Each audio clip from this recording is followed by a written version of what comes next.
together. Let me get this over here. All right. Got my little Hennessy set up. All right. Hey, bro, can you hand me them papers over there? Okay, thank you. Okay, we live. Hey, how y'all doing out there, man? Thank y'all for tuning in to Docs Daily, where you get your daily news from your boy Sean Blazy. Ha ha ha. But ain't nothing funny though. I know y'all seen DMX's funeral. I know y'all heard about his passing. I know everybody is relishing over this man's death, but there's been a lot of strange things going on. There was nothing normal about his funeral. And the way that the music industry is acting towards DMX is very suspicious. So my question for y'all is, do y'all think DMX was sacrificed by the music industry? Now, I'm not trying to make this video to be on some hocus pocus, spooky Scooby-Doo ritual or none of that.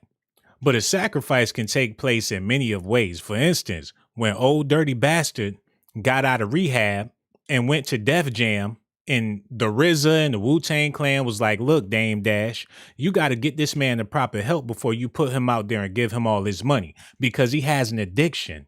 Dame Dash wasn't trying to hear that. All he wanted to do was make a quick buck off of ODB. Within a week later, Old Dirty Bastard was dead.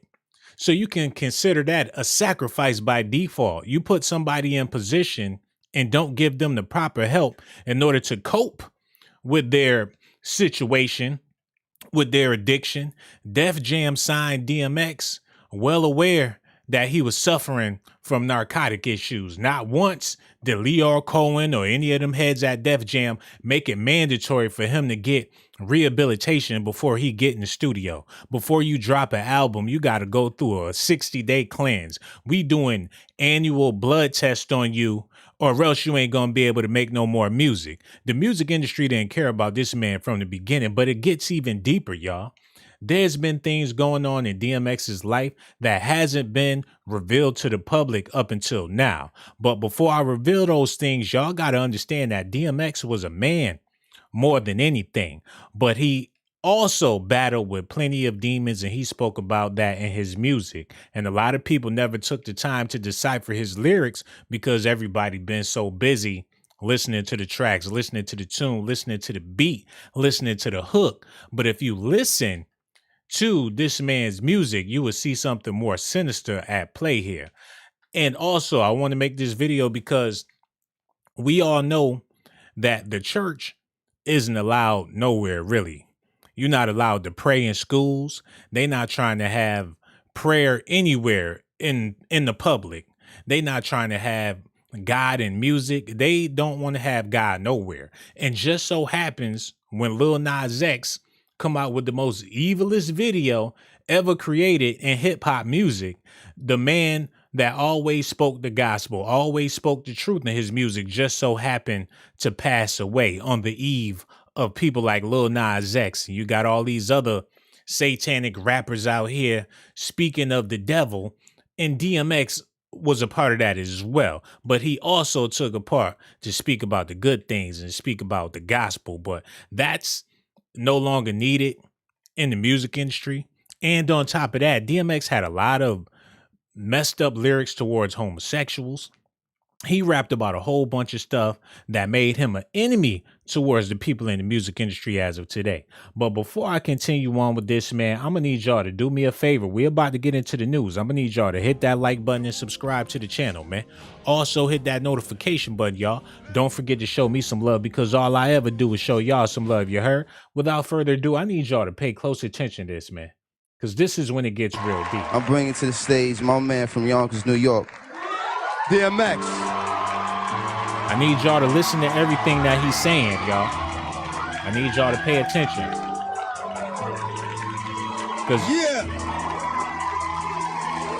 Yeah. That's what's up. I appreciate it. What I'm gonna speak on is the thing that's on my mind the most. You know what I'm saying? The thing that we all gotta deal with every day, but don't really know. The industry.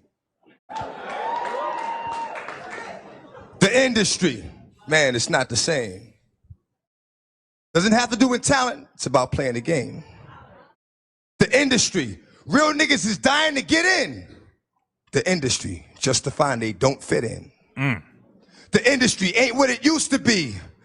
The industry's trying to control the way you MC. They want you to dress like this and talk like that. But I'm going dress like this and talk with the bat. Wait a minute, y'all. He said they want y'all to dress like this and talk like that. In other words, meaning they want you to be tutti frutti in the booty. But DMX refused to do that. Let's continue on. Industry. Got your word? Meaning nothing. The industry. Fuck what you heard because he's bluffing. The industry. Money, bitches, hate. But I dare you to try to take a fucking thing off my plate. The industry like, wait. But in the streets, we like, get 'em. 17 up in that thing. Catch them sleeping and hit 'em. The industry. If you ain't got a strong mind, the industry will break you down. It's a matter of time. The industry, vultures with nothing to feast on. See me? I'm getting my beast on. The industry, stay in the dirt, play in the dirt, test the wrong one in the industry and you will get hurt. I'm not an industry artist. I'm an artist in the industry. So I do what the fuck I want because nobody can finish me.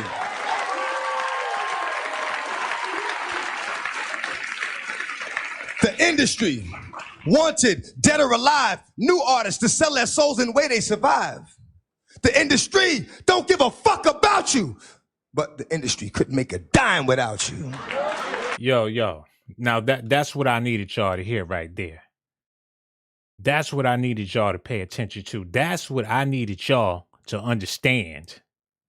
This man said the industry don't give a what about you, but they couldn't make a dime without you. Now that goes back to his funeral. Everybody from the industry was there. And like I pointed out on my other stream, nobody had anything really positive to say about DMX because all those people that was there besides his family didn't care about DMX. I'm talking about the Locks. I'm talking about Nas. I'm talking about all them rappers that showed up was nothing but his industry friends. They had no personal relationships with him besides making money being rappers. Never had a experience with DMX that had something to do outside of the music industry. They couldn't talk about nothing personal that they experienced with DMX unless it was him in the studio spitting some raps or him on the movie set doing the scene. Nobody took the time to get to know this man because nobody really cares in the industry. And DMX was well aware of that. And now all this fake love, all this support, all this caring, all this loving, like he just said, the music industry don't give a damn about you. But at the same time, they couldn't make a dime without you. That was some real talk. Let's get back to this, man, because I'm about to get into some deeper stuff. I'm just warming y'all up for it. Let's go. The industry. I'm sick of this industry shit. The industry playing them like a industry bitch. They try to finish me quick, but I am long, so I stand strong. Fuck a beat. Listen to the words in the damn song. That brings me to my next point, y'all. That brings me to my next point. Now, I know you heard what he said, but it's my job to elaborate. He said, forget a beat. Listen to the song. And that's where a lot of people mess up. You so caught up into the beat that you don't listen to the lyrics of the song. Now, when it comes to him being sacrificed, when it comes to DMX being part of these quote unquote secret societies, it was all in his music, but nobody paid attention to it. And people so quick to say that he had so much pain. DMX was filled with so much anger and aggression, but he was telling you why, but nobody wanted to understand why. And the music industry has to silence this man before people start paying attention because the message was already there. And I'm not saying that, the music industry did something intentional or they hired somebody to do something like that. That's not what I'm saying. I'm saying when you neglect a man, we all victims of it. We've all been neglecting DMX and everything that he's been saying throughout his career, but not no more. I'm about to expose all of this. So let's get into this, y'all. And I need y'all to pay close attention because it gets deeper. Now, these are the lyrics from the song Damien. And people was listening to this like it ain't have nothing to do with the devil. The song was called Damien. The name of the album is It's Dark and Hell is Hot. And nobody took the time to decipher these lyrics until now. Verse 1, Damien, DMX as Damien, and DMX as his son. So that's saying that within this song, DMX is rapping as if he's the devil and him himself is the son of the devil. So when you talk about Lil Nas X making this music video, DMX was doing this before Lil Nas X, but nobody caught that. Look at the lyrics. Why is it every move I make turns out to be a bad one? Where's my guardian angel? Need one. Wish I had one. So this is this man praying, wondering why his life is full of misery. Why is full of so much pain? Why do all this bad stuff keep happening to me? Where is my guardian angel? He said, I'm right here, shorty. I'm going to hold you down. You trying to sleep with all these women? I'm going to show you how. Now, what type of guardian angel would say something like that? This ain't nothing holy about that. Keep on listening, y'all, because it gets deeper. He said, but who? My name's D like you, but my friends call me Damien, and I'ma put you hip to something about this game we in. Y'all heard that? Did y'all hear that? You and me could take it there, and you'll be the hottest nigga ever living. That's a given. You'll see. So he's talking about selling his soul, y'all. And, you know, when you do that, eventually, it's somebody gonna have to collect. And by the sounds of it, DMX has been collected. He says, where was I? Said, you'll see, put in the game.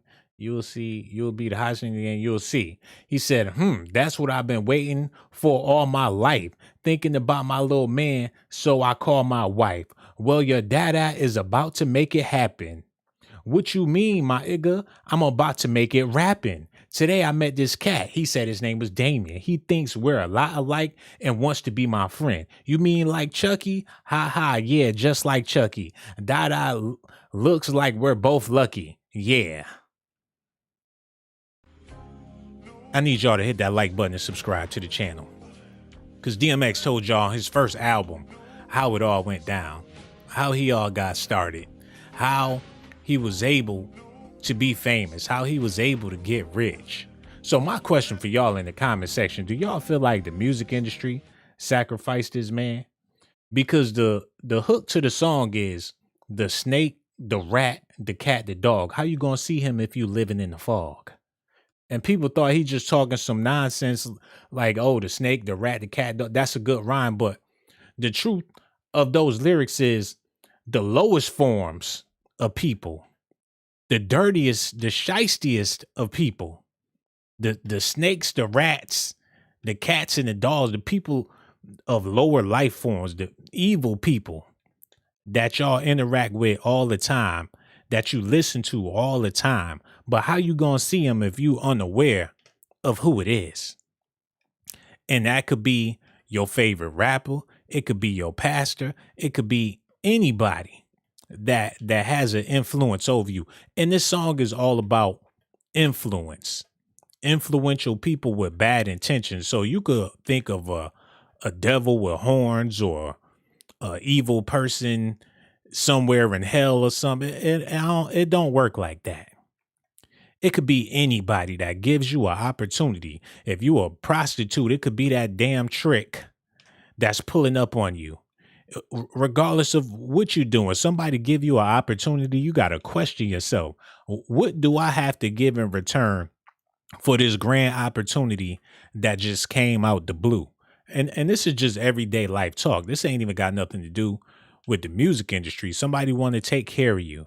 Somebody want to pay your bills. And a lot of y'all women out there, y'all get caught up with these type of dudes thinking, oh, he want to pay my bills. He want to do this and he just want to take care of me. And that be the dude that be beating your ass. Same thing with the music industry. You get an opportunity to be a superstar. And next thing you know, they got you doing all types of crazy stuff because you in debt to them for looking out to you. And now that DMX is old and washed up, let's talk about his catalog for a second, man. I hate to be preaching to y'all, but this is some serious business because it's bigger than DMX.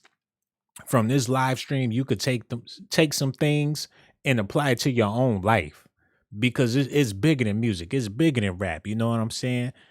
Your everyday people is selling their souls and not even realizing what they doing. And when you washed up and when you done and when you can't do what they want you to do, they just gonna get rid of you. It's plenty of people working a 9 to 5 thinking they got a retirement plan. As long as you can show up to work and do your job and do what they tell you to do, when they tell you to do it, how they tell you to do it, then you got a secure job. And sometimes that's not even good enough. It's people that come in and replace you, and you got more seniority. You've been working your job for 5 to 10 years, and then they get some new guy up in there. Next thing you know, he's your boss. He's telling you what to do. It happens in the music industry all the time. These rappers go platinum, do tours, do everything for the record label. And then when some new talent come in, oh, you old news. We done with you. We out of the game. So you got to ask yourself a question. Did you sell your soul for your 9 to 5? Did you sell your soul for your apartment and your car? Because that car ain't never right. Stay breaking down on you. You get it fixed and then something else happened to it. That dealership, your mechanic is the devil. And you paying him and you think he's doing you a favor, but he's really not. In the music industry, it's a little different. When it comes to fame, when people have their eyes on you and you well known, it's a different type of sacrifice. Because being famous, you do deserve a special treatment. And the only way you're going to get that is if you go deeper down the rabbit hole. So what DMX was involved with was a lot deeper than your 9 to 5, but similar nevertheless. Now we about to move on, man. Because y'all never listened or paid attention to the things that DMX said. Hold on, we got some new people up in the building. I see Angela Jones, Be Like That, Diamond Kelly, Tierra Williams is in the building. That's what's up. I'm so glad to see y'all in the live chat, man.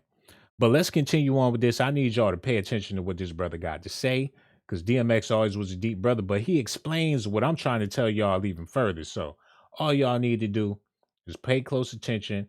I'm going to hit y'all with this news.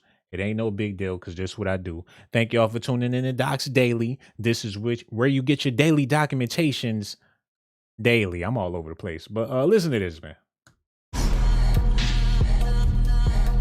Any shine, to get any light whatsoever. You know, every time I put an artist on one of my songs, they wouldn't allow that song to be a single.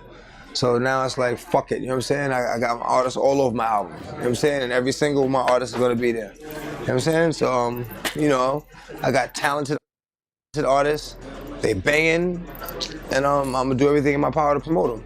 Bizarre, that's the rock dude, you know what I'm saying? The name of I'm gonna put out a Bloodline compilation album. It's gonna be called 3 rappers, an R&B chick and a rock dude. 3 rappers, a rock dude, and an R&B chick.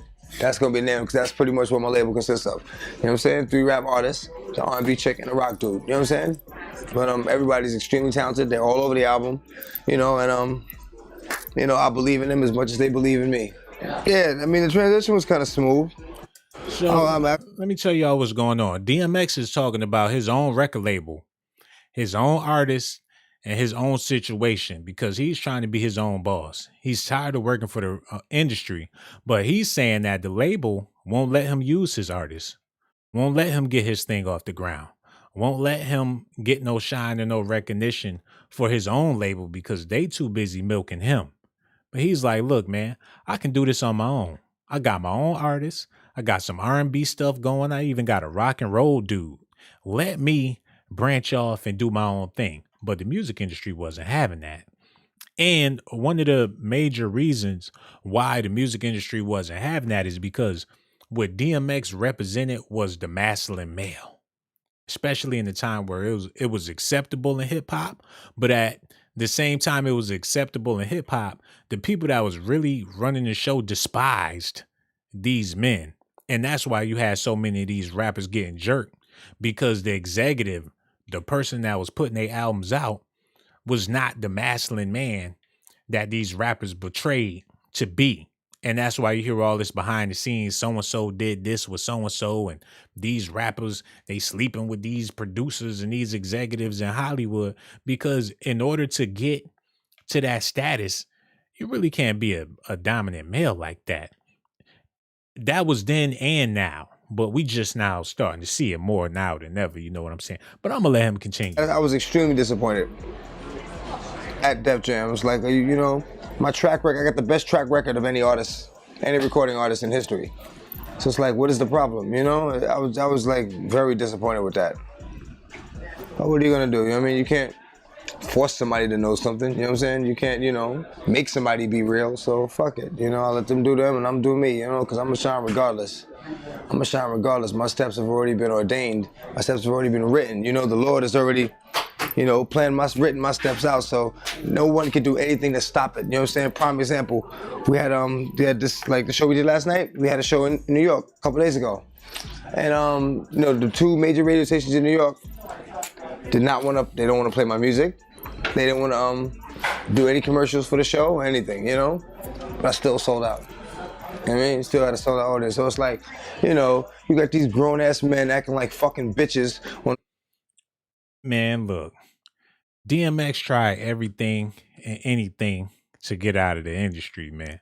And people accuse him of being a drug addict, but the stuff you go through in the music industry, by the sounds of it, I'm not in the industry, but I hear a lot of stuff. I know a couple of people in the music industry, and it's crazy, man.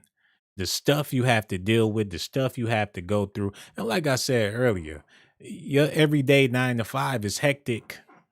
You going to work and you got to deal with people that you don't want to see. You can't stand these people, but you got to deal with them. You got to see them. You got to talk to them. And if you don't, you're going to be looked at as a problem.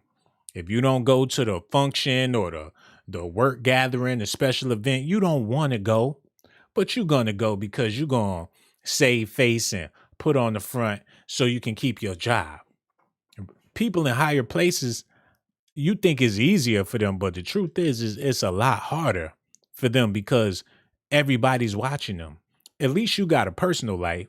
You got a secret life. You go do stuff and people don't even know you out there. You can go to the movies, get some popcorn, and have a day off. But when you're famous, you really don't have no day off. If you doing a concert or not, if somebody see you, they gonna want an autograph. That's a lot of stress. And that's real hectic for anybody, especially somebody that already had an addiction before they got into the entertainment business. So that just goes to show how cutthroat things are. And even though DMX was trying to make his own way out of the industry was making it difficult for him to make his own lane. And the reason why they was making it so difficult for DMX is because he wasn't trying to go that other route. Now, y'all know this brother got plenty of kids. So DMX was definitely into the ladies. It's a lot of other rappers out here, not saying that they live a certain way because they ain't got no kids, but it's a lot of other rappers that's more willing to participate in anything that goes on in the industry. And DMX just didn't happen to be one of them people, you know? So let's continue on with this for a little bit. Then we about to move on to something else. Let's go. Fuck around. Well, DMX didn't want to talk to me, so I'm not gonna play his music. You're not hurting me by not playing my music. You're hurting the people who my music helps. You know what I mean? Think about what the fuck you doing. Stop acting like a fucking bitch, man. Real talk, man. It's ridiculous. Cause it's like I said, y'all just hurt, you know. I mean, when that song "Lord Give Me a Sign" first came out, yo, this lady, she has 5 kids. She had 5 kids. She lost 3 of her sons. And you know, I received the email saying that song is the only thing that like wakes her up in the morning, that, you know, gives her the strength to get out of bed. So it's like, you know, you got these fucking DJs, they want to play God with people's music. Like, well, I'm not playing it. It's like, motherfucker, I already been through what I had to go through to write the song. You know what I'm saying? Right now, the song is. Okay, listen, y'all. Listen to what DMX is saying. I know you heard what he said, but it's my job to elaborate. Y'all should know that by now. He's saying that his music was helping people get through hard times. Now, you turn on the radio, and it's a whole bunch of BS on there. You could be going through anything. You're not trying to hear Young Thug. You're not trying to hear Young Jitterbug or whoever popping on the radio. Your son just passed away. You need some inspiration in your life. You need some healing. You need some music that's going to make you feel like you can get over the hump. And that's what DMX provided for a whole lot of people. I'm slipping, I'm falling, I can't get up. A lot of people slipping and falling and can't get up, and it ain't got nothing to do with them being old. He said this woman sent him an email letting him know, D, your song is helping me through these hard times. I put on your song, I listen to it, and it make me feel good. The radio don't want to play that. The radio don't want you solving your own problems. They want you on that Prozac, that Hozac, or whatever they got people on nowadays. Music is a healing force, and DMX provided music to heal people, but the industry wasn't feeling that at all. And that's what made him frustrated. Y'all don't want to play my records when I'm out here saving lives and touching people. But when I'm talking about murdering and killing people, y'all want to play that all day, every day, nonstop on the radio. So people think he was just conflicted because he was a conflicted person, but the world is conflicted like that. And DMX just so happened to be a part of the world. And he was a very deep, philosophical brother. And when you like that, you take a lot of things to heart, but the world is heartless. And DMX, that's where most of his pain came from. Because if he had it his way, he would be a heartful person, but can't make no money being like that. A brother so full of light got to call himself Dark Man X and forming a relationship with the devil because that seems like it's the only way to win. And that's what's going on with so many people out here. People forming relationships with the devil, whether you know it or not, because it seems like that's the only way to survive, especially if you're a materialistic type of person like that. You have a very deep, passionate relationship with the devil because those material things is the same things that's killing you, but you don't even know it. But DMX was aware of this. That's why every time you seen him, he had on the same chain. You never seen DMX with a whole bunch of jewelry, a whole bunch of bracelets. He had a whole bunch of kids, and it don't look like they have to want for anything. But this is the type of man, regardless of his drug situation, the music industry don't want him around because he represented real manhood. You know what I'm saying? Let's continue on with the brother, what he had to say. Let me see how many people up in here. We got 140 something people up in here, and nobody hit the like button. What's up with y'all, man? Hit that like button and also subscribe to the channel too. I got so much love for y'all for watching, but a like will help me a whole lot because the likes and being a member of the channel is what keeps the channel going. And we here to represent for DMX because a lot of people think that he was just some crazed man out here, but he had reasons to be the way he was because that's the only way the music industry was going to accept him anyways. Let's get back into this news, man. Yeah, to help other people. You stopping other people from getting help, you know what I'm saying? They're acting like fucking bitches, man, you know what I'm saying? You know, they get up there and they're in their little booth with their fucking board and everything, and they, you know, well, I don't want to play this. When you see them outside or at a party, they straight sucking dick. You know, oh, what up, my man? Yeah, how's it doing? Get the fuck out of here, man. You know what I'm saying? Niggas are suckers, man. And you know what? I mean, as funny as this may sound, I think it's a conspiracy against me. You know, because in the absence of the truth, bullshit will prevail. So as long as nobody out there spitting real. Yo, he just said everything I just said, man. It's been a conspiracy against DMX for a long time because like he said, if nobody's spitting that real deal and nobody's telling the truth and nobody's trying to educate the youth, then all the BS is going to prosper. If you ain't got nobody willing to keep it real in the industry, and it's not just about making music, it's about influencing people and not only just people, but influencing the youth. And the music industry is well aware of that. If you can influence the kids to be messed up. Oh, y'all seen that shot? Did y'all see that shot? Let me get back to what DMX is talking about, man. Here we go. You can come up with anything and it'll sell, you know what I'm saying? But once you put the truth out there, it's like people have something to compare everything else to. So, you know, you got a lot of people who are not really happy about the fact that, you know, my album is about to drop. You know, they're not really happy about, you know, Lord, give me a sign. And, you know, we in here and, you know, things of that nature. But you know what? Fuck them. The game is bullshit, man. The game is fucking bullshit. If you want to rap or sing or whatever, don't become a part of the game. You know what? Listen to a song I called The Industry. And that pretty much explains, you know what I'm saying, what the shit is. Man, like he just said, a lot of people was upset about him putting out that good music like that. that inspirational music. A lot of people was mad at DMX. A lot of these DJs, they hear that on the radio and they get upset because the truth is they don't want people to wake up. They don't want people to stop listening to the foolishness because that's their bread and butter. That's how they make a living. You being ignorant and you killing off each other and supporting that garbage, that's what keep them fed, man. And that just goes to show the evils within the music industry.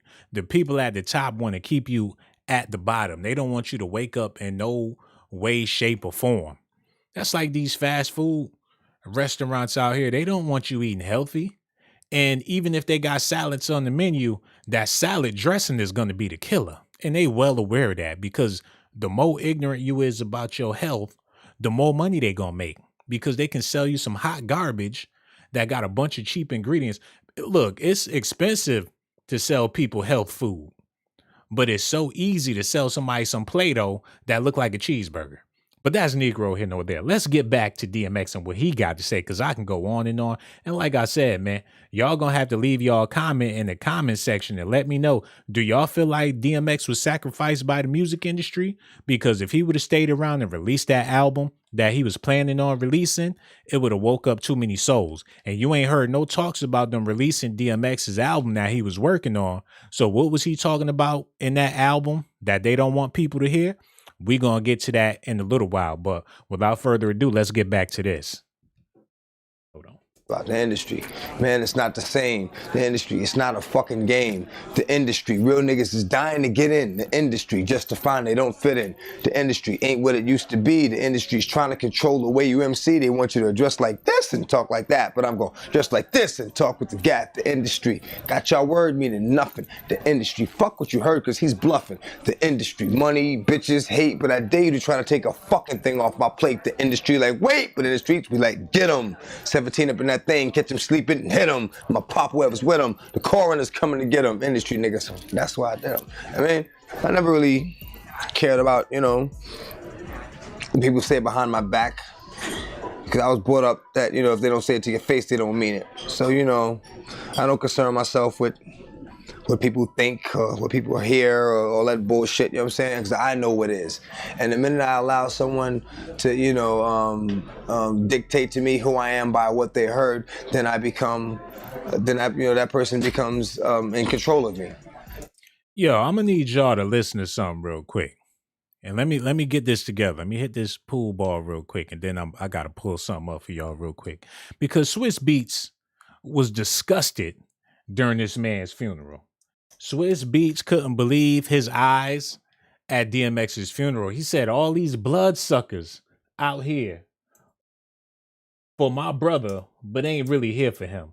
People controlling his estate, using this man. People don't give a damn about my brother D in this music industry. And like I said earlier, all them dudes from the industry that showed up for DMX was not there for DMX. People trying to get their shine on, people trying to get their props. Some people just dare to politic and connect with other people. Some people just want to be seen on camera. It was the most unsincere funeral that has ever taken place in a while. I need y'all to listen to what Swizz Beatz got to say. Then we about to get back to what DMX was talking about. I mean, oh my God, that I know. Somebody please say it ain't so, man. Listen at this. Love to the Simmons family, DMX kids, everybody that love my brother very dearly. Describe loss. Pain is heavy as well because we got a real serious person upstairs that's looking down on us. That's going to guide us through our journey. Keep popping up on me. Started the show late today. You're already up there acting up. You know what I'm saying? But, the only part is like, I just wish all these people showed up for him when he was here. You know what I'm saying? Got thousands of people claiming who they are and tickets and things like that. This man needed everybody. He didn't need everybody when he's not here. He needed everybody when he was here. You understand? So We got to learn how to celebrate each other while we here. I don't want y'all to show up to my shit when I'm gone. Unless you was showing up while I was here. See there? Like Biggie said, you're nobody until somebody kills you, man. Not to say that DMX was nobody, but everybody that act like they care about DMX and loving, y'all stopped listening to his music a long time ago. Let's be real, y'all. I stopped listening to it too, so I'm not gonna sit up here like I had DMX in my playlist. I ain't gonna sit up here and lie. But all those people in the crowd was people from the industry, people that knew X when he was hot, but when he was alive, none of those people was around. I want to be sent off with the same love that I had when you were standing next to me. Things that I'm witnessing from my brother's passing, it was a big educational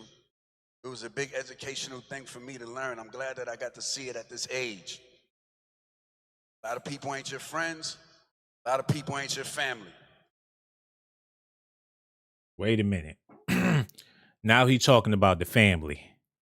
And a lot of people was skeptical of who exactly he was talking about when he said everybody ain't your friends and everybody ain't your family.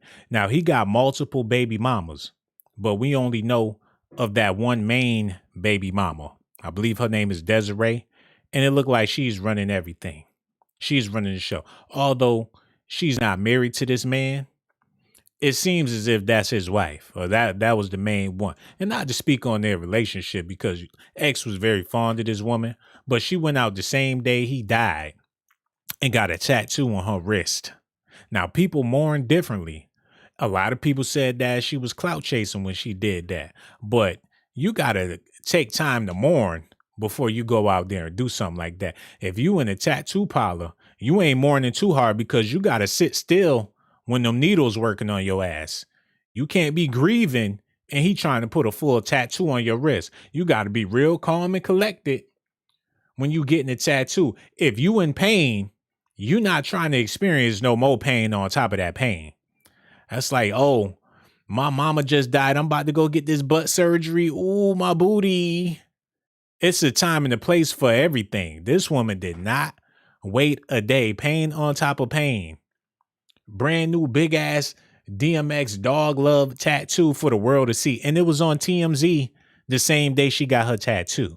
So when DMX say that everybody that's supposed to be your friend is not your friend, everybody that's supposed to be your family is not your family, man, y'all gonna have to let me know in the comment section who y'all think he was talking about. Let's continue on with this. I need everybody to do a will. You have to do your will. You do not want strangers, bloodsuckers, handling your business when you're not here. You want the ones that you love handling your business.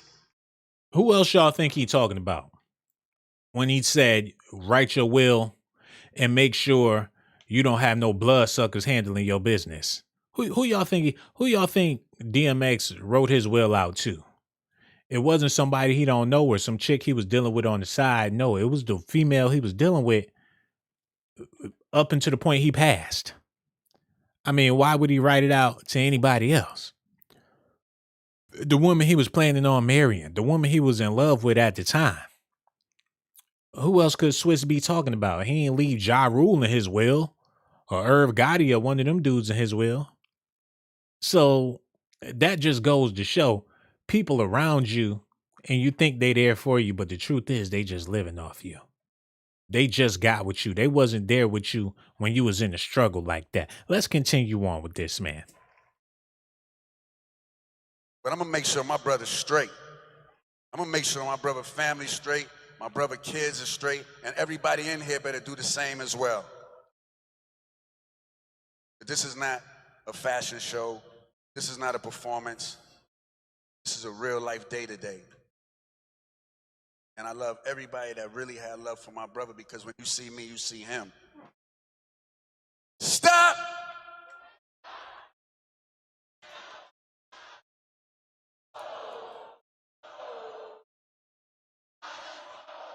That was real, man. And I respect Swizz Beatz for speaking out like that. Because throughout DMX's whole entire career, there was only one person that was riding with him the whole entire time. I'm talking about them albums that wasn't even popping like that. He was still able to get beats from Swizz Beatz, even though he wasn't doing business with certain people that he was doing business with in the past. Now we about to get back to this segment. After y'all heard what Swizz Beatz had to say, let's listen to what DMX had to say, because the music industry was against this man. They did not want DMX in the picture. Now, Kevin Hart received a lot of backlash for some things he said about the LBGT community around the same time that DMX was saying a whole lot of stuff. You listen to his first album, you would think that DMX was a homophobe.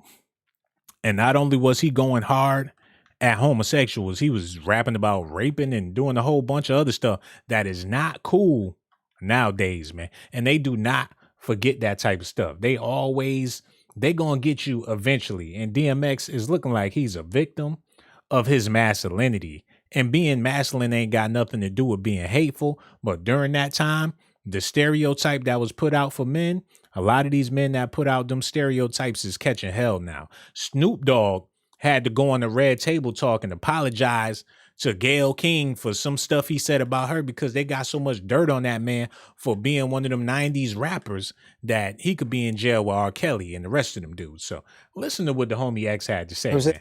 So it's like, I don't give a fuck what somebody thinks. I don't give a fuck what they, heard. I know what it is. And unless they say it to me, I mean, what the fuck, It really doesn't matter at all. I don't know. I don't pay attention to what's going on with the rap shit, because like I said, most of it is crap. You know what I'm saying? I just worry about me. I do what I do, and fuck everybody else.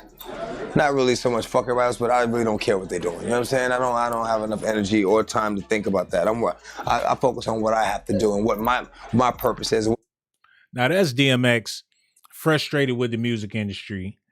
He was going through hell trying to do his own thing, trying to venture out and be his own boss. Like I said, the industry wouldn't allow him to do that. And he had a bunch of people in his corner that was there with him, but was willing to take all the credit for everything he did. For example, homie at his funeral made DMX's funeral all about him. If you haven't seen it, I'm about to share it with y'all right now. Look at this fool. This is DMX's homeboy at his funeral speaking on DMX, or more so speaking on himself. Listen at this, y'all. Earl's best friend, and we've been on the road with him for the last couple of years. And this album would have not happened if we were not around. If we did not suffer through the pandemic and take Earl Simmons out of his house, drive an RV down south, and complete this album. I've been his friend. This man is letting the people know at the funeral that DMX's album would have been impossible if it wasn't for him. If we didn't use our gas, get in the RV and head down south, if we didn't force this man to make an album, we not here talking about no album, bro. People at the funeral mourning this man. This ain't got nothing to do with your little mixtape or whatever you had going on. But the industry don't care nothing about you. Everybody's trying to get their own credit for whatever they got going on and mad at you because you dead and other people is taking control of your estate. So he trying to put his bid in like, look, man, I helped this man with this album. Don't forget about me. So when I go to court to get my due, y'all remember what I said at the funeral. Listen at this fool. 20 years I've been his friend. I've been around him. I'm not an industry dude, and we got similar stories. Just like him with his grandmother, I have a grandmother that raised me, and I love my grandmother. Who don't got a grandmama that raised them? My grandmama raised me too. What that got to do with anything, man? Listen at this foolishness, y'all. I have a dog. I have similar stories. This man said, I have a grandmother and I have a dog. Me and DMX have so much in common. We share a grandmother. I had one of those too. I got a dog. Why did they let him stand up there and talk this foolishness? Listen to him, y'all. Grandmother. I have a dog that raised me, and I love my grandmother. I have a dog. I have similar stories. We both were in institutions when we were young. And I want to give you a story to how our lives paralleled and cross each other. Tashira said something here tonight that struck me, and I never knew it. She said that she seen X steal a purse or a pocketbook. That's the same thing I did as an adolescent. God, this nigga. You know, wait a minute. Okay, we got to talk about this, man. Look, how many people we got up in here? Okay, we got 462 people. Only 76 people hit the like button. Okay, I love you too. But we got to talk about this, man. This is a black issue. And I hate to go there, but these is black people problems, man. How did so many niggas end up in the same place at once doing nigga shit? And excuse my language, I don't even like to use profanity. This channel is for everybody. But it baffles me how you had so much ignorance at one funeral on national television. It's sort of like it was intended to be that way, to degrade this man. You had Styles P on stage talking about DMX was the most ghettoest person alive. How is this man going to get his proper dues and his proper respect in the future when you got all this foolishness going on at his funeral, all this disrespect for X? How is we ever going to be able to respect this man when you have so many disrespectful people at his funeral and you wonder why he was disgruntled? You got to question the people, the integrity of the people that he was around on a daily basis, man. And this is so sad. You got brothers like this out here making us all look bad. But that's Negro here, no there. Let's just get back to this, y'all. Hold on. Let's go. When I was about 9 to 10 years old, and that put me in the group home in Yonkers. That's how I ended up in Yonkers. So I knew Earl Simmons since '89, and he was 7 years my senior. This nigga an idiot. How the hell y'all gonna be in the same group home and you 7 years older than him and you talking about you robbed an old lady? Why would anybody want to say that in public? I robbed a little old lady for her purse. We got so much in common. That ain't nothing to be proud of. I knew him since '89, even though y'all was not in the same group home at the same time, bro. Let's go. Let's go. But I was a fan of his before he even realized it, because he was a local hero in the music industry, in the music scene as an underground artist. He did shows at School 12 and in Commerce, and the group home was right next door to Commerce. I was a fan of him before he was even famous. I was a fan of him before he even had a fan. I was DMX's first fan ever. And I'm going to tell you something else. This last year of my life, all the time I know Earl, I never said this to him. But I told him a story that happened to me, and he was a part of that story. I never said this to him, but I told him a story that happened. How you told him something that you never told him before, man? What's he talking about? He was a part of that story. And my name is Jungle, by the way. So I'm letting y'all know for the ones that don't know me. All right. Here's what I'm going to do, brother. My brother. Over here, yeah. Over here, my brother. First of all, no. There's order. There's respect. You violated order.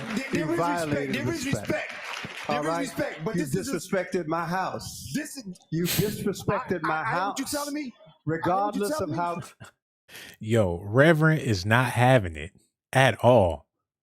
Wait a minute. Y'all rented out this venue. And this is what people didn't realize about the funeral. That pastor was like an overseer, just in case y'all niggas got ignorant, a little too ignorant. He looking over his property. Did he want to be there for DMX? Hell no. But he was keeping an eye on them fools to make sure they ain't tear up his venue. Look, I can show use the money. Y'all gonna pay for his funeral. Okay, I wasn't a fan of DMX and nothing like that. But if y'all want to use the venue, then okay, we can do that. But I'm gonna stick around here to make sure it don't get too out of hand. And he had to check old boy like he was a damn child, and he a grown man, and this other man had to check him like he was a toddler. Look at this, y'all. Good But you y'all cut think me- y'all what cut me you out of the got to program. say is Y'all cut you me out of the program. disrespected my house. God bless you, my brother. God bless you, my brother. God bless you, my brother. If it wasn't for me, DMX wouldn't have been able to make no music. So if this is one of his homies or whoever he is to DMX, imagine what's going on with the rest of the music industry. Irv Gotti came out and said some old off the wall stuff about DMX, and people can't even believe that Irv Gotti would come out and say the things that he said about DMX because they supposed to be friends. Oh, damn, y'all all in my business. Y'all got to see this, man. Because it's very, very sad. The people that he came up with, people that was in the industry with him, all wanted to see him fail. They loved it when he was down and out. People was rejoicing that DMX was suffering. People liked the fact that he was on dope. Look at what your boy Irv Gotti had to say. Hold on. Oh, I do apologize. I'm real bootleg right now. Look at this, y'all. Irv Gotti, let me get that out the way. Irv Gotti says DMX overdosed on crack cocaine mixed with fentanyl, whatever that is. Even if that's the case, and he really did overdose on crack cocaine, that could have been one of the world's best kept secrets. Me, I don't believe that's what happened. Because if he been smoking dope that long, he know the difference between good dope and bad dope. You can smell some dope to see if it's good or if it's bad. And to have a heart attack and you've been smoking for that long and you finally croak on some dope, it don't work like that. And how would Irv Gotti know? DMX has just been laid to rest, but Irv Gotti is claiming that the late rapper died from an overdose of crack and fentanyl, which is the dumbest thing ever. They said it was a bad dose of crack, and they said some drug fentanyl was mixed in with the crack, and that's what made him overdose, Irv said. When he got to the hospital, he got diagnosed with COVID, and he couldn't breathe. So was it the crack or the COVID, Irv? You know that COVID messes with your respiratory system, so that's why he had to get hooked up to a ventilator. He's a hating bastard. And I'll tell y'all why Irv Gotti is mad and why he talking crazy about DMX. I'm going to let y'all know why he talking crazy about DMX. Because before DMX passed, he went on Drink Champs and he was saying a lot of stuff that Irv Gotti probably didn't want nobody to hear. A lot of stuff about Irv and Ja and the whole Murder Inc. Not that he was trying to dish some tea or be negative, but DMX just couldn't help but to keep it real with the stuff that he'd been through in his lifetime and in the music industry, and how these dudes is fake and how none of them real. Listen to what Irv Gotti had to say, y'all, because it's only going to get worse. Matter of fact, I'll play the video when we get them likes up. And thank everybody that joined the chat. But we got 600 or some people up in here, and ain't nobody hit the like button. So I'm going to go ahead and play this pool game. And when we get them likes up, then I'm going to go ahead and play the video of what Irv Gotti had to say about DMX. So I'm about to see this firsthand if we can get them likes up. Because I don't ask for much. You know what I'm saying? I'm giving y'all these documentations, 600 and something people watching, and we only got 50 likes. Okay, well, I'm going to sit here and wait and see what happens. Sister, thank you for the $1.99 donation. I really do appreciate that. Best believe I do. Tierra Williams, Diamond Kelly, I see y'all. Be like that. We just sitting here waiting for them likes to go up. All right, let me see. Okay, nobody hit the like button. Okay, I can do this. I can kick it for a little longer. Okay, we got them likes up a little bit. Thank y'all so much. Let's get into what your boy Irv Gotti had to say, man. Listen at this, y'all. I knew before I knew that it was coming, because the family was like he was brain dead when he went into when they hooked him up to the ventilator, because he had COVID too. So the COVID. So that is true. They say he didn't have COVID, so he really didn't have COVID. They said it was a bad dose of crack. They said some drug fentanyl was mixed in with the crack, and that's what made him over. He lying. You can tell he don't even know where his story is going right now. Irv Gotti is full of shit. Oh, he had the COVID. He just got tested for the COVID. He got the COVID shot. He had COVID and it was crack and it was the fentanyl. And Irv, why is you snitching? Even if that was the case, why is you speaking on this, Irv? And you know that was supposed to be your man. They don't want to see X rest in peace. They got hatred built up over the years. And that's why I'm asking y'all, do y'all think that DMX was sacrificed by the music industry? Listen to this foolishness, man. Let me run that back a little bit and listen to how he answering the question all nonchalant. They said it was a bad dose of crack. They said some drug, fentanyl, was mixed in with the crack, and that's what made him overdose. And when he got to the hospital, he got diagnosed with COVID, and he couldn't breathe. You know, that COVID messes with your respiratory system. So that's why he had to get hooked up to the ventilator. They said before he did, it was like his brain died. Irv, what is you talking about, bro? He all over the place. He smoked crack. Everybody know DMX was clean for the longest. So he just so happened to relapse. And when he relapsed, it was some dope mixed with something else. He got to the hospital because he OD'd on the coke, but that ain't what messed him up. It was the COVID that messed him up. And the COVID messes with your respiratory system. So that's why they had to put him on the ventilator. Which one was it? It was the crack, the Ventinine, the COVID, and a bunch of other stuff, according to Irv Gotti, y'all. Listen at this fool. You know what I'm saying? His brain had died, everything like that. So it was like, even if he comes through, there's a guy that's a good chance he's going to bring it.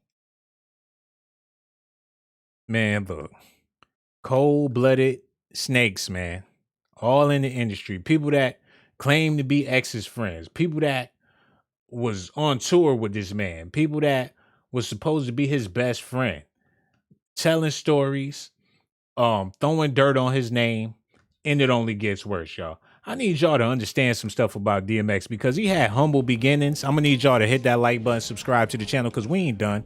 We nowhere near done. I'm about to give y'all some exclusive documentations right now, so I'm gonna need for y'all to pay close attention. Let's get into this, man. Let me see how many likes we got before I even get started with this, man. Okay, we got a new member. Gretchen Hayden is in the building. Thank you so much for joining the chat, my sister. And everybody else that joined the live stream, I got so much love for y'all too, man.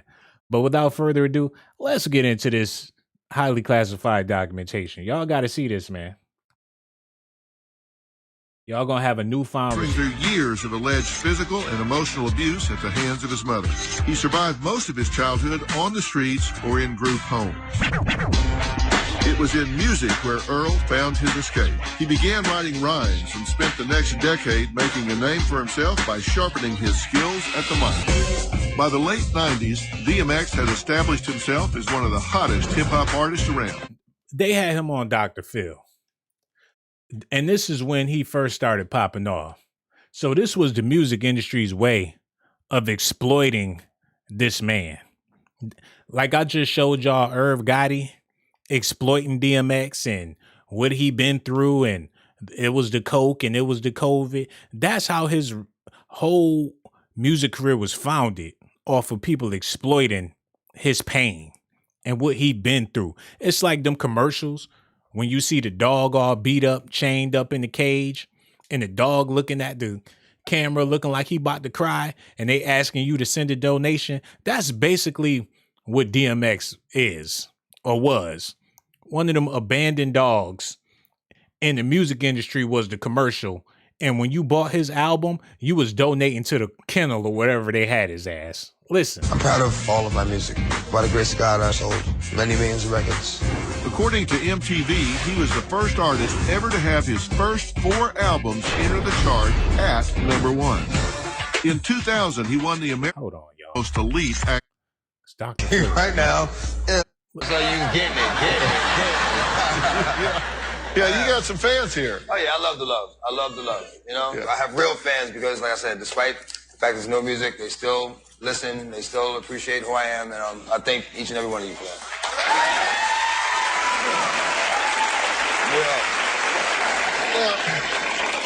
All right, let's just jump into this. You are obviously hugely creative and talented. You have sold over 30 million records. You have an amazing list of awards. You've appeared in 7 substantial movies, but yet you say much of the time you're not happy.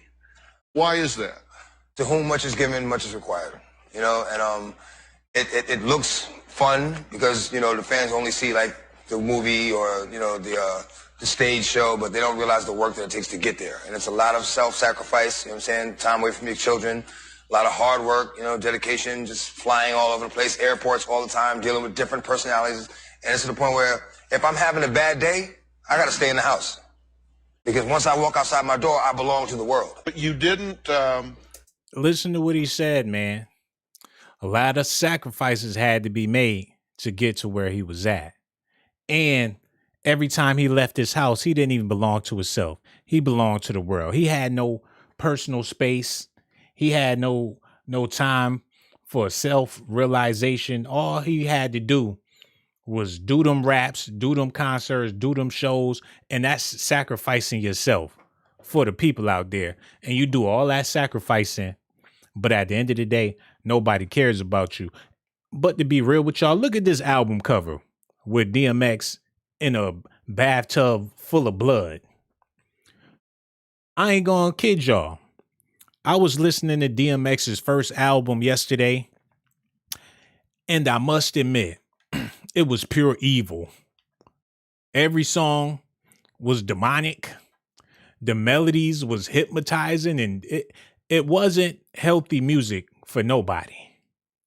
So what you put out is what you get back. But the thing about DMX is when you in the industry, that's what they want you to put out. When you are an artist, especially a hip hop artist, they don't want you putting out no negativity. And when DMX did do songs that was positive and did try to relay a message, he said that the industry was upset with him for even making them songs. They put him out because they know he has big fans, but they don't want to see y'all happy and rejoicing. They don't want to see y'all. I mean, if you listen to gospel, you can do that, but the hip hop genre isn't meant to uplift. It's not meant to motivate you to do something positive with yourself. And that's why I feel sorry for all y'all that be riding around with the radio blasting whoever you listening to nowadays, man. The industry is paying these boys to put you in a messed up situation, to ruin your brain, man. That's why y'all kids out there listening to this rap, y'all just don't understand. You a bigger fool than the artist, but that's Negro here nor there. And the reason why I'm making this video is because people thinking it was only one side to DMX, but it was multiple sides to DMX. And when you see how the music industry took advantage of this man, you will have a greater respect for DMX. Let's get back into this documentation, y'all. Because enough is enough, man. You didn't want us to contact and bring on like your mother or ex-wives or whatever. Ex-wife. And you've been very forthcoming. Yeah. So why didn't you want us to talk to anybody else? Okay, because me and my mother, you know, we had a difficult start. You know, she did the best that she could. Right. All right. And regardless of how rough our past was, we're in a good place now. And I don't want anything to interfere with that. No questions, no bringing up the past, nothing to interfere with that. See, anybody else would have had their mama up on the show, regardless of what they had going on with their mom. It's been plenty of celebrities that go on shows like this, Oprah back in the day, and they mama be up there and they just making a spectacle out of themselves. And that's how these shows thrive, off of people willing to expose their personal lives for entertainment. And when you say no to something like that, people get offended when you're not a yes man and you don't say yes to every damn thing. They're like, what's the problem? You hard to work with. You say no to everything. I refuse to put on a dress. I refuse to put my family in the media and make a spectacle. That's why I don't respect T.I. for having the family hustle. Why is you hustling your family? That's something that DMX wasn't willing to do. So it was a whole lot of things that he wasn't willing to do. And that's why I asked y'all, do y'all believe that he was sacrificed by the music industry? Because I don't know. But if you think so, let me know in the comment section. Let's get back to this, man. Crack was introduced to me when I was maybe 14. It was kind of slid, like, yeah, smoke this weed. And I just knew that, something wasn't right. Found out later that, he had put some coke in the blood. That's where it started. I was 14 years old.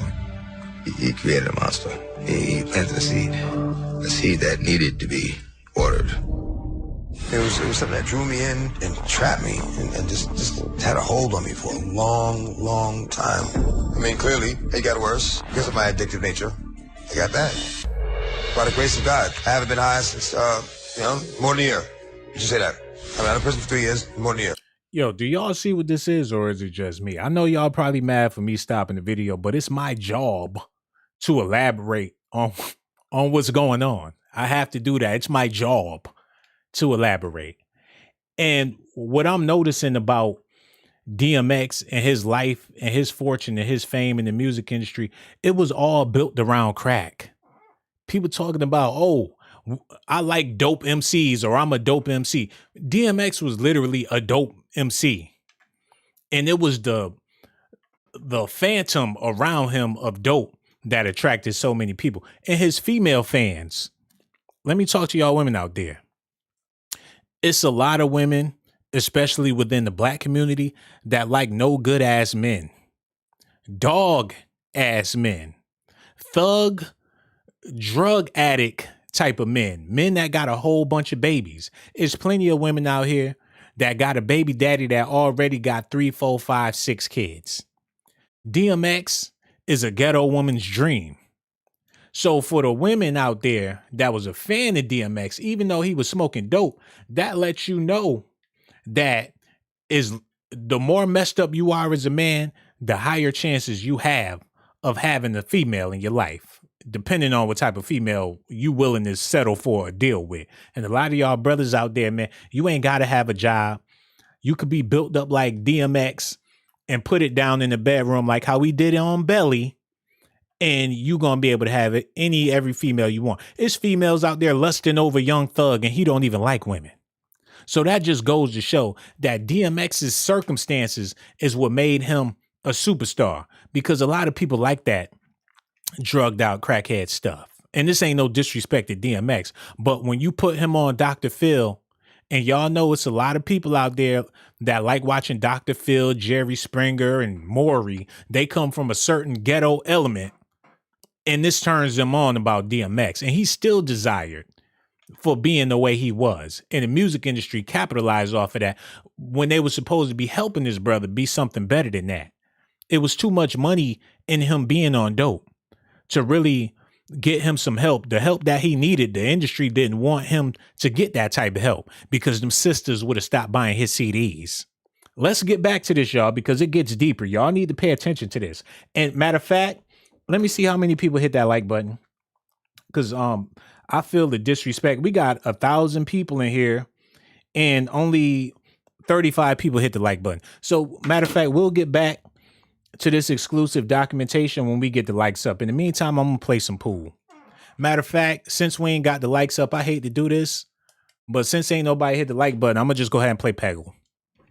A lot of y'all don't know what Peggle is, but it's real kid friendly and it ain't nothing really too much going on with it. I'm going to play Peggle until we get the likes up, because this next part I was going to share with y'all is very, very deep, and DMX about to expose some serious stuff about his life and the music industry, but I'll wait. Okay, only 2 people hit the like button. That's cool with me. You know, we can wait it out. I'm just going to, we got to get, all I'm looking for is 10 more likes. If we can't get that, then, hey, I'm going to Peggle it up. Peggle. It's a kid-friendly game. Okay, somebody hit that like button. Let's get back into the documentation, y'all. And I do appreciate y'all for hitting that like. And make sure y'all subscribe to the channel as well, okay? Also, we got that Cash App, $Sean Blaze Docs. I know you telling me to shut up. How about you shut up? Let's get back to this news, man, because it's about to get real serious. Listen, y'all. I'm always going to be an addict. I'm going to be an addict until I die. That doesn't mean I have to get high. Did y'all hear that? He said, I'm going to be an addict until I die. You got to be careful what you speak into existence, because saying something like that on national television was not a good move. But let's continue on. So who gives an 8-year-old kid marijuana? A family member. I mean, I'm sure it's happened before. What was the motive? Why would they do that? I don't know. I was 8. I don't know. Did it have an effect on you at 8? Did you realize it changed your mood and your feeling at the time? Yes. How long was it before you think you had a drug problem? About 19, 20. Mm-hmm. I drank, yes. Wait a minute. You was smoking crack since you was 14 and you realized when you was 19, 20 that you had a drug problem. But you know what? In the 80s, everybody was smoking dope. It was a normal thing to do. So he probably thought, everybody's doing it. So it's really not a problem. It's cool. The women is smoking.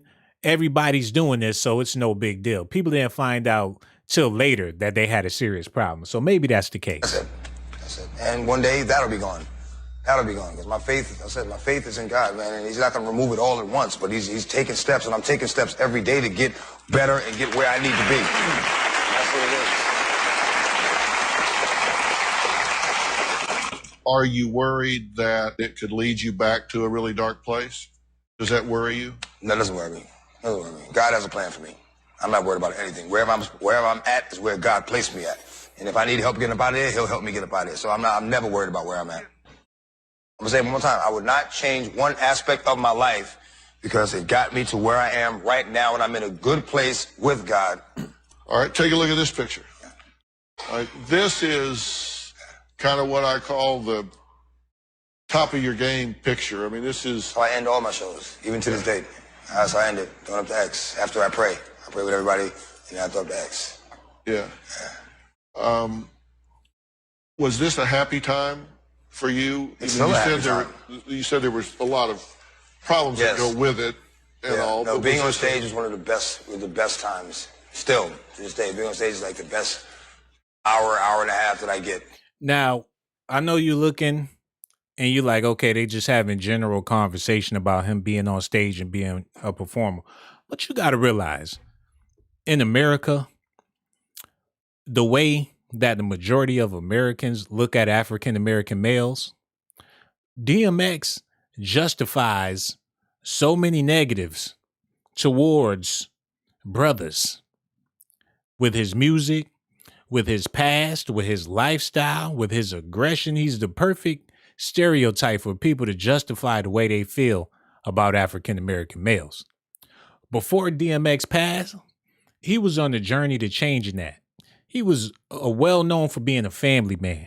He kicked the habit. He was getting ready to start making music, the music that he always wanted to make to uplift the people. If DMX would have lived 10, 20 more years with his philosophy, the way he was speaking, where his head was at, he would have been something or someone that would have changed the scope of where we headed in this country, not only in this country, but in these times.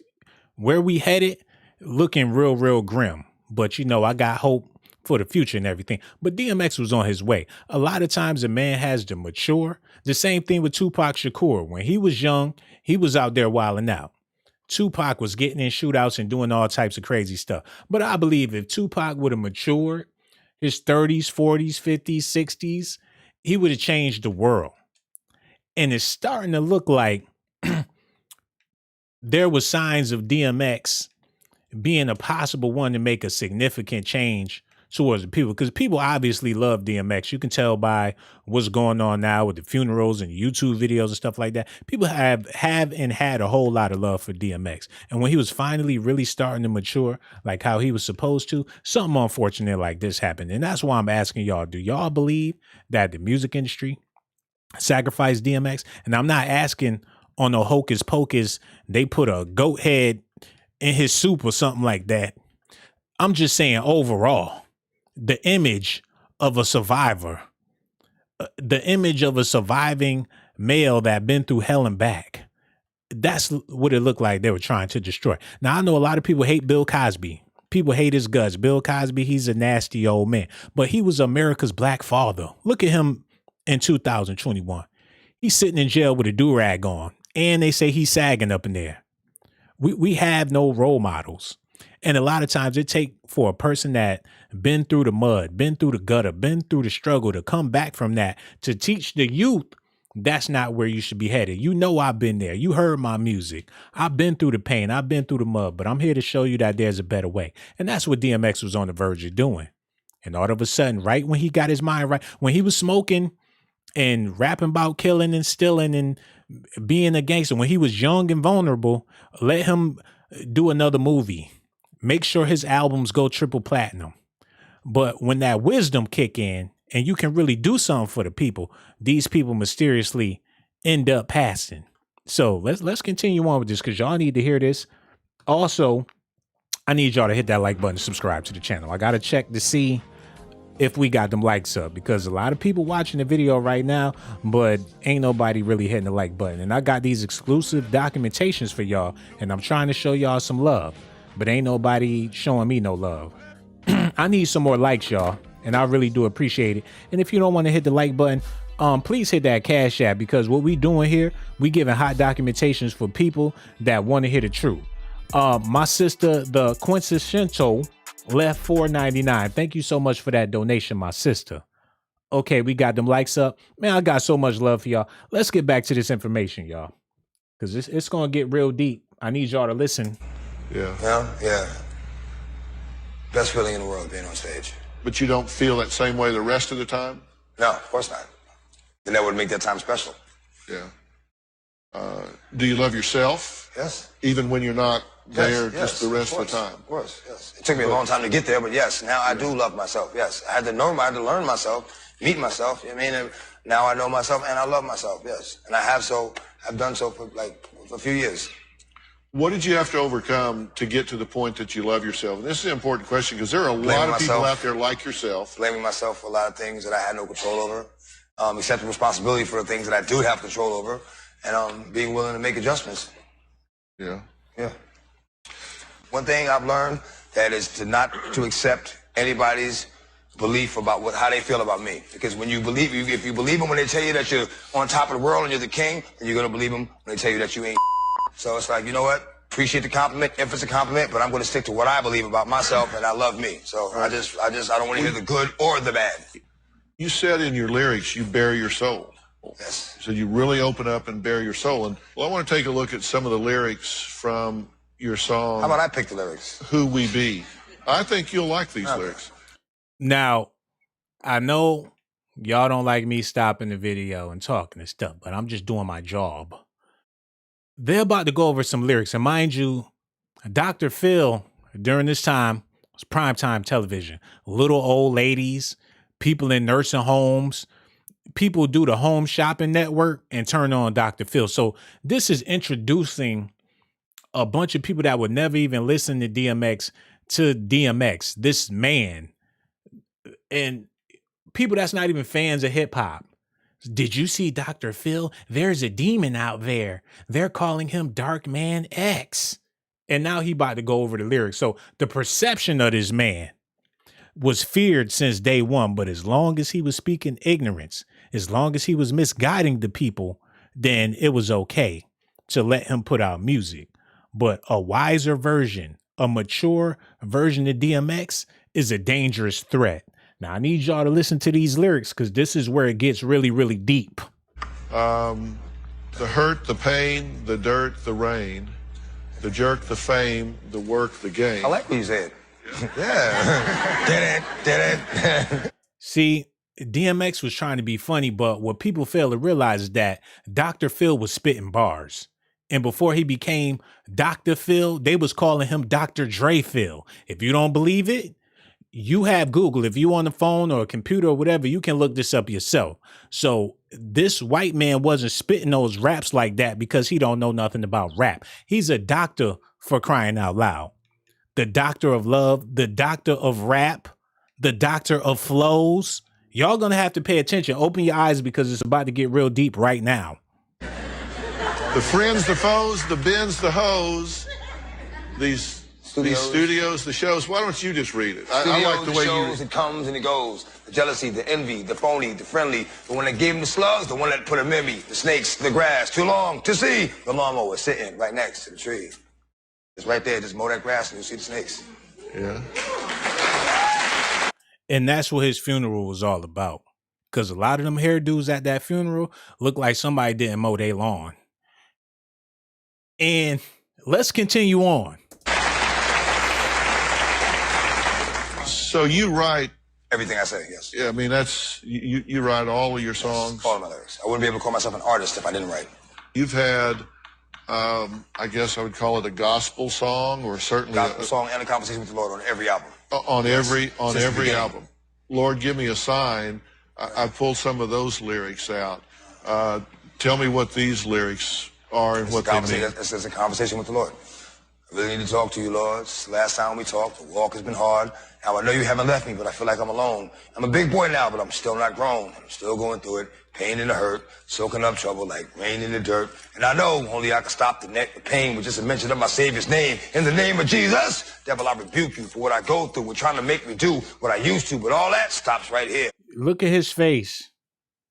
He can't believe what he's hearing right now. This is resonating with this man. The zest. He's been delivered. DMX says something that touched this man's soul. And the reason why this is so dangerous, because like I said earlier, they don't want your kids praying in school. They not trying to have you praying at work. They don't want to have nothing to do with a union with God anywhere in any public fashion. So if they don't want you praying in the schools, then they don't want you praying at no concerts, because they're both educational tools for the youth. DMX saying these prayers and speaking like this in hip hop alarms so many people, because hip hop is not supposed to uplift the people. And that's one of the main reasons why he was so dangerous. Lil Richard Jr. or whatever his name is looking at X with lust in his eyes, because he never heard a brother speak the truth like how DMX is speaking. Listen at this, y'all. As long as the Lord's in my life, I will have no fear. I will know no pain from the light to the dark. I will know no shame, spit it right from the heart, because it's right from the start that you held me down, and ain't nothing they can tell me now. Lord, give me a sign.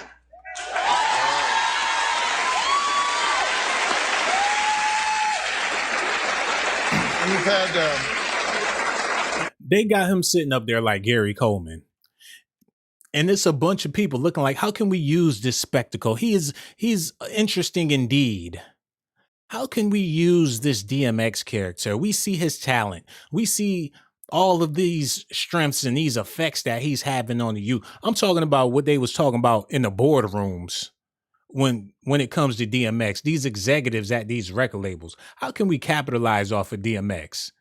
Eventually, somebody said, this isn't going to work if this continues with these Lord, give me a signs and these positive messages. We're going to wane on him. We're going to let him ride his wave and everything now that he's hot and people's feeding into it. But too much of this is not good for the industry. If we keep on, what if somebody else comes out trying to be the next DMX?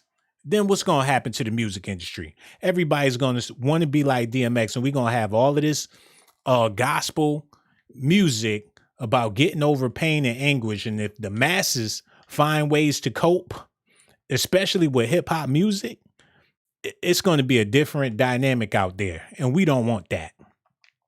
But when Kanye West came out and did it with the Jesus Walks, it's easy to have a man with some booty chokers on talking about Jesus Walk, a brother with a pink polo and a green haircut talking about Jesus Walk. If DMX was soft and he was talking about the Lord, that would be different. But besides a dude growling and barking at the microphone, if it's not masculine, then it's a go. But if it's from a masculine male perspective, because what that does is give black boys a role model to look up to besides their mama. And you can watch basketball and be a fan of LeBron James all day, but he ain't got no message. All he do is shut up and dribble. LeBron ain't got no lyrics that you can live by. You not about to have no philosophy of a basketball or a football or any other sport, but you can have a philosophy by the poetry that you listen to on a daily basis. And that's what made DMX so dangerous, because he was offering your average male that wanted to continue to be a man, an outlet and somebody to look up to that actually put positive messages in their music that can help people survive. And that's what DMX did. And that's why I'm asking y'all, do you think he was sacrificed by the music industry? Because all of these things is leading to where it's a possibility that that was the case. Hold on, let me see. Somebody else left a donation in the chat. Nikita, she left $5. Thank you so much. Aryan Flame also joined the chat. And Nikita is now a member of the chat. I got so much love for y'all. Without further ado, let's get back into this news, man. Hold up. You've had a song on every album, A Conversation with God. Yes. You've had... And a prayer. And a prayer. And I think you've had... Three conversations with the devil. Three conversations with the devil. Why with the devil? Well, to make a fair decision, I think you have to be aware of both sides. And I was approached, so of course I had a conversation. It doesn't mean I rode with him or believed him. I just was able to recognize him by what he said to me and what he offered me. Say, oh, now I know you are. That's why I stopped talking to him. I put out 7 albums, but he's only on 3. Right. Is there anything that we haven't talked about that you want to talk about? Anything that you want to set the record straight on? You want people to understand about you? You know what? I really don't care. I really don't care. I really don't. Because I get enough love from the people that know me, to get me through. I'm all right. I'm all right. Whatever you don't know about me, you won't know about me. So let it go. Now, I ask you if there was anything else you want. Listen, y'all. Dr. Phil gave DMX an opportunity to tap dance for America. Like, you know who's watching my show. You know what they possibly think about you. Now's your time to get in good graces with these people that fear your ass. Tell us something that we don't know about you that you want us to know. Well, I really do love dogs, but everybody know that. But I really love my dogs. Then people would have been like, oh, he's not that bad. And that's the reason why DMX was able to get a pass this long, because of his love for dogs. That's what turned him into an American superstar, because of his fondness of dogs. And you know, most people don't even consider you a human being unless you love dogs. They don't want to associate you with you if you don't love dogs. And for DMX to be a dog lover, that's the only thing that kept his career thriving. I'm talking about, you see pickup trucks with the X symbol in the back. And if you look real close, it's a German Shepherd with his head hanging out the window of that pickup truck. If it wasn't for his dogs, DMX would not be an American household name. What if he loved chickens? It's only so many KFC commercials you can do in order to have a career. But that's Negro here nor there. Let's get back to this news, man. Say, and you said no, because... Well, actually, there's one thing I want to say. Anybody, any prayer warriors, any Christians in the house, keep me. Pray for me, and I pray for you. Thank you. Thank you. That's all I want to say. Yeah. So basically, DMX said that he did songs about the devil. And the reason why he did those songs about the devil is because he recognized that the devil was in the picture. And a lot of y'all got to recognize that the devil is in the picture of your current situation. I don't care what your situation is. You living with somebody, that person you living with might be the devil. You working for somebody, that person you working for or working with might be the devil. You in love with somebody, but not knowing that that person that you in love with might be the devil. And I ain't talking about some dude in the Lil Nas X video. I'm talking about that negative factor in your life that you don't realize is a negative factor. The things that you think is actually positive for you, but is really not positive for you. But the reason why you think that it's positive for you is because you got a veil over your eyes that's keeping you from seeing the truth. You in denial about things in your life. You're not being real about certain things in your life. And that's what gives evil the opportunity to consume you. You know, people got to stop thinking literal when it comes to the devil. People think it's some dude with some skinny jeans and some horns with Lil Nas X wiggling his stinking ass all over him. That's not how it works, man. But we got more that we about to get into. But now's the time for me to look in the chat and see what y'all talking about over there, because your comments do matter. That's why this is a groups only live chat, because a lot of times trolls come into these live streams when we having serious conversations and they ruin it for everybody else. And that's not what we trying to do. This is a love spread channel, and that's all I'm here to do. And as of right now, we're about to get into some more of this memorial, because DMX was disrespected on so many levels by hip hop artists and legends alike. Now, here is Nas. And I know you probably seen this already, but this is where we elaborate and break down what's going on for the people that missed a lot of things. Here is Nas at DMX's funeral, dressed up in fatigues like he about to go to war. And the reason why he dressed up in them fatigues like that is because he's trying to take you back to a time to where him and DMX was cool. People used to dress like this when him and DMX was cool, but they ain't been cool for so long. And they ain't been around each other, ain't talked to each other in so long. Nas felt like it was appropriate to put on some fatigues and the Timberland boot. Let's take them back to 1996 when I was actually friends with this man. Listen to the phoniness and the fakeness, y'all. Hold on. Let's go. Peace. A longtime friend of my brother DMX. It's an honor to be here tonight. At the same time, it's a sad day. It's a glorious day. I just want to say I'm honored to be here as my brother. We did a great movie together. See, that's what I'm talking about. The last memory you had of DMX was doing the movie with him back in the day. You don't deserve to be at that man's funeral. Don't bring him up there because he's a celebrity. The only reason why they did that was to get a good look, for people to click, oh, Nas, let's see what he had to say about DMX.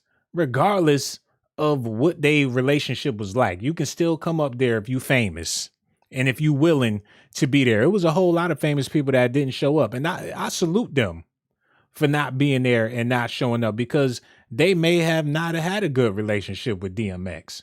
But sometimes people pull your leg to be there just for the views. And that's the saddest part about all of this, man. Let me continue on with what, oh, damn. Y'all all in my business. Get out my business. Hold on. Wait a minute. Let's continue on with Nas had to say. Here, quarterback for the Miami Dolphins. This is pretty cool. Be able I do apologize for the bootlegness, but this is Doc's Daily, where you get highly classified documentations from your boy Sean Blasey. But ain't nothing funny though. But yeah, I'm over here working out the kinks, y'all. I'm working out the kinks. I'm putting the hurting on that ass. I'm smacking it. I'm beating it. She's screaming. She biting the pillow. She can't help herself. Okay, we all set. Let's get back into what Nas was talking about. And on that movie, he was just rising up as a star. His first album didn't even come out yet, but he knew his journey was starting. We stood outside the Tunnel nightclub about to shoot a scene, and he looked at me, and tears in his eyes, because he knew about the journey he was about to embark on, becoming a hip-hop icon. Now, this brings us to the infeminization of DMX. And that's a lot of that was taking place at this man's funeral. Nas just told a story about how on the set of the movie Belly, he looked over at DMX and he was over there crying. And Nas like, what you crying for? Gave him a napkin. I'm about to be a superstar. You know what I mean? I'm just emotional. I'm about to be a star.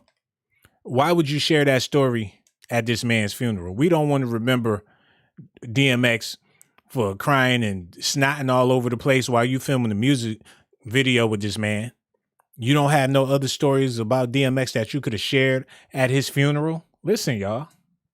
I want to say my condolences to my brother DMX family. To all his beautiful kids, to Yonkers, to Ruff Ryders, Swizz Beatz, D, Y, Eve, Locks, the whole family, Drag On. What they got to do with anything?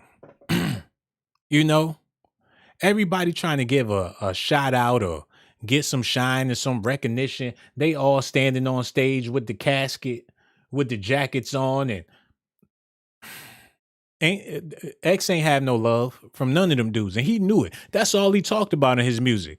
How these dudes is fake. They some fake cats. They ain't got no love for me. These industry dudes is fake. He been saying that his whole entire career. So when it comes to his funeral, and I'm not trying to beat on a dead horse or a dead dog. I'm just letting y'all know what's going on. Everybody, I said my piece, love.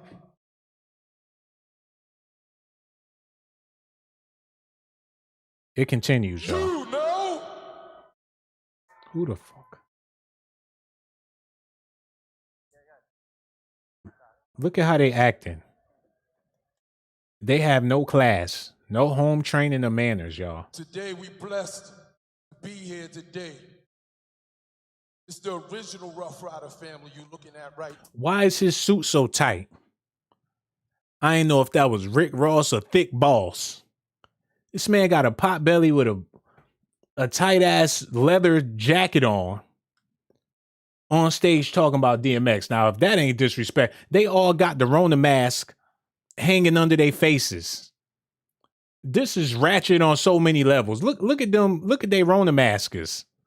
Not even on their faces. They want people to see their faces. They putting their health at risk just to shine on the day of the funeral. Foolishness, y'all. Yeah. That God sent to the dog to represent to the fullest. Wants you, dog, to know we love you. Not an artist, you our brother. Ruff Ryders! Now they got a military. Ain't nobody been screaming Ruff Ryder since the late 90s. We want to let you know that you a dog. And not only is you a dog, but you are brother. Ain't nobody got time for this. We have in the building. Let's give it up to Eve, our first lady. Louder. How is Eve going to be your first lady and her husband is the furthest thing from a Ruff Ryder? She married to a cowboy and she's supposed to be a Ruff Ryder. Let's continue on, man. Let's give it up to Eve, our first lady. We got the Locks in the building. Let's give it up to the Locks. Let's give it up to my brother, beloved D, my better half, my other half. Let's give it up to him. Is they representing for DMX? Is this about DMX or the Ruff Ryders? Basically, his funeral was a Ruff Ryders reunion. And X wasn't even with the Ruff Ryders when he passed. They wasn't still doing shows and concerts. You know how a lot of hip hop groups, they come together and have the reunion tour. I mean, No Limit did it. Had the No Limit reunion, the Cash Money reunion tour. That happens a lot in hip hop. I ain't never heard of no Ruff Ryders reunion tour. But here it go at this man's funeral. Now, this journey right here we've been on only has happened on the permission of God. And let me say this real quick, too. I do apologize, but when it comes to albums and catalogs, y'all know a lot of artists is selling their catalogs. And you thinking, why did Lil Wayne sell not only his catalog, but Nicki Minaj's and Drake's and a whole bunch of other people's catalog? You got Dark Child. He did a whole lot of songs for Brandy, Michael Jackson, had $1 billion catalog and sold it. The list goes on. What I've been told, allegedly, is that these people is being forced to sell these catalogs. If you don't sell it, the worst can happen to you. They cutthroat about these industry catalogs. Michael Jackson's catalog worth billions of dollars. He mysteriously situations happened with him to where he was in a coma and he was brain dead. Prince's catalog worth billions of dollars. He had a situation to where he was allegedly overdosed on some drugs and he was brain dead.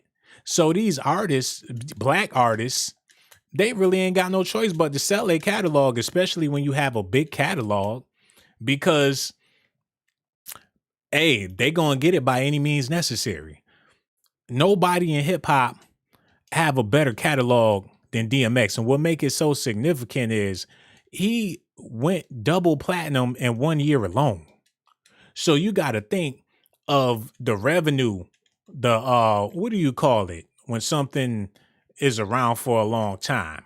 The value of that album, the masters, the residuals, the get back, the kickback of that album is worth billions of dollars. And I'm talking about them first 2 albums. And then the ones after that, the Grand Champ, they all did very well. And before DMX could wake up to see that his catalog is worth all this money, he's sober now. So he's thinking with a clear head.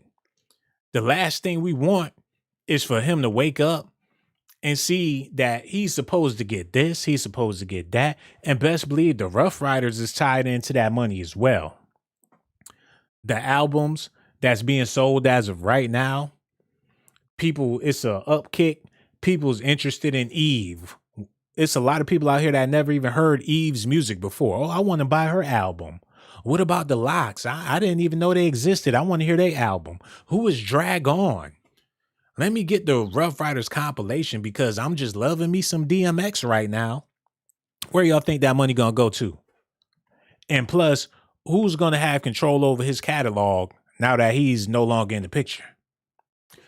That's why my question for y'all out there in the comment section, do y'all feel like the music industry? Now I'm about to play the video with Evie Eve. She about to get up there and say whatever she got to say. We're going to hear what she got to say. But I got to see how many likes we got up in the building. And I got to see what's going on in the live chat. We got almost 2,000 people up in here and only 50 likes. So I think that's very disrespectful.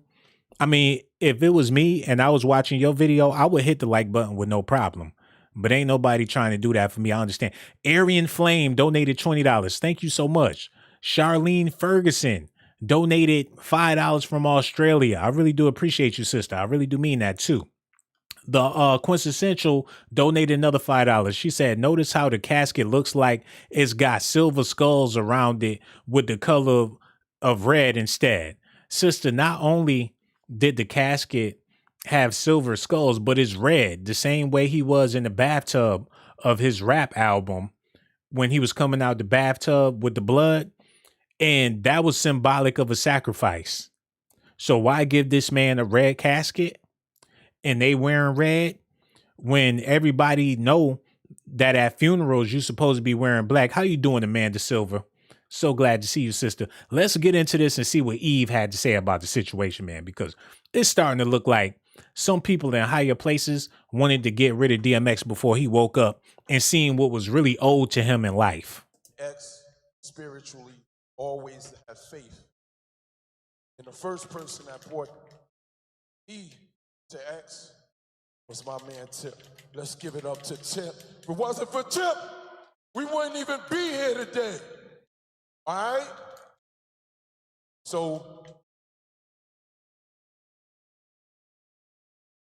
let's give the condolences to the family, all the Simmons, all the kids. I want y'all to know from the Ruff Ryder family, we love you. We here for you no matter what. Never walked away from Earl and we never will. Know that? Ride or die. That's what we do. This family is ride or die. This is the real deal. This is the family that walked together as one. Today, we took over the world. We had 300, 400, 500 chapters right at the same time as we was riding X Hearse here. This is what we do. X bring people together. He leave us to bring us together. God, this nigga. Every year, once a month, we're going to come together. See, because we in a crisis, in a pandemic. We can overcome pandemics when we come together as one. Amen. fuck is he talking about? You know what, man? I've been noticing this all in the media. When you give people a microphone, I feel like you need to have like a degree in mediology if you're going to get on a microphone in places like that. Venues, you about to be syndicated on TV. Now, if you got an Instagram or something, knock yourself out. Facebook, Snapchat, YouTube, whatever you got, you can do that. But if you about to get up on stage in front of millions of people and be opening your mouth, you at least gotta have some goddamn sense or have some type of media training, because it's making us all look bad. This dude sound like a babbling idiot. And it's a bunch of other dudes that got up there to speak on DMX's behalf, and they sound like a bunch of babbling idiots.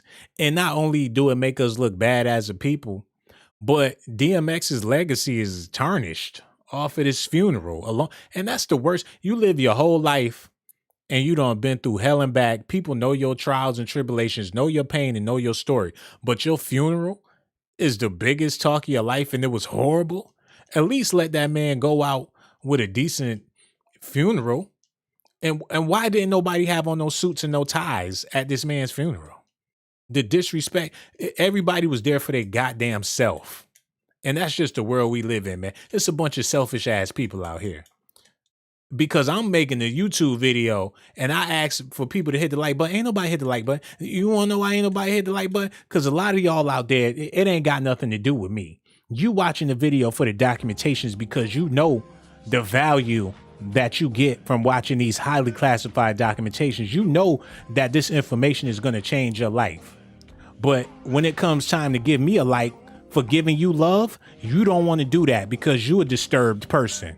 But if you want to prove me otherwise, hit that like button and subscribe to the channel and also hit that notification button. Let's get back into what they was talking about at this man's funeral. Yes. Anybody, bro, you want to have something to say? Want to talk to him? You got something to say? You want to talk to him? We up here soaking up all this airtime. We getting all this love. Look, all eyes on us right now. It's our time to shine. Ain't got shit to do with DMX. Get away from that man's casket. They standing in front of the casket like, look at me, look at me. A bunch of grown ass children. I want to thank everybody for coming out. For the family. He sound like he about to spit on himself. I want to thank everybody for supporting the Ruff Ryders family. We ain't come out to support your goddamn Ruff Ryders family. People trying to show their love and support for DMX. I want to thank everybody for coming out, supporting the Ruff Ryders family. Nigga, don't nobody even know who you is.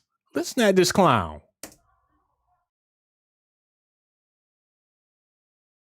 I want to thank everybody for coming out. For the family. I want to thank everybody for coming out and supporting the whole Ruff Ryders family. Put him back to sleep. He sound like he just crawled out the casket. Somebody get this nigga off me, know what I mean? My bad. I want to thank y'all got to hear that one more. I promise I'm going to stop. But y'all got to hear how ridiculous he sound. He ain't got no business holding no microphone. I want to thank everybody for coming out. For the family. He got a lazy eye, a lazy ass, a lazy everything. He's just a lazy person. He ain't even want to be there. Go lay your ass down.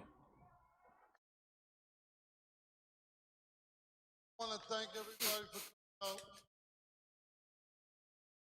For the family. Oh my God. Ox, Rag, the whole family and DMX the Great. You say, I say DM, y'all say the Great. DM? Stupid ass. Where is the X? This motherfucker. Well, I'll say DM, you say the Great. Who the fuck is DM? People looking in a messenger like somebody left a message. Who the fuck? Did somebody DM? Well, I'll say deal. Y'all say X. That's like, but he didn't say X. Well, I'll say deal. You say the greats. That's like if you're trying to give props to Jay-Z. When I say J, you say the greats. Nigga, where the Z at? Dumb motherfucker. Listen, hold on, y'all. This is my last time with this idiot. Listen, because he a goddamn fool. Locks, bag. Hold on, y'all know I got to run it back to that part. Listen. I want to thank everybody for coming out. Ruff Ryder family. Locks, bag. Eve, the whole family, and DMX the Great. So when we say, I say DM, y'all say the Great. DMX, that's it. I want to thank everybody for coming. Oh my God. And it's, a long journey. Shut your ass up. We did a lot of great music. Oh my God. Not the best. Man, it ain't all about that. Look, I know I sound like a broken record, but it ain't about no music. It's not about his music career. He's dead. He wasn't just a rap, but that's sad because that's all they seen him as, was a object, a rapper. That's like if you a goddamn, you run track and you a track star and all they keep talking about at your funeral is he ran at 100 miles per hour. He's the fastest runner. He can get from here to there like it was nothing, from A to B, no problem. Okay, we get that. What about the man? What about the person? What about his life? Forget DMX. DMX not dead. DMX still alive. His album's still selling. People still listening to DMX. What about Earl Simmons? Don't none of his quote unquote peers got nothing to say about that because they don't care and they don't know.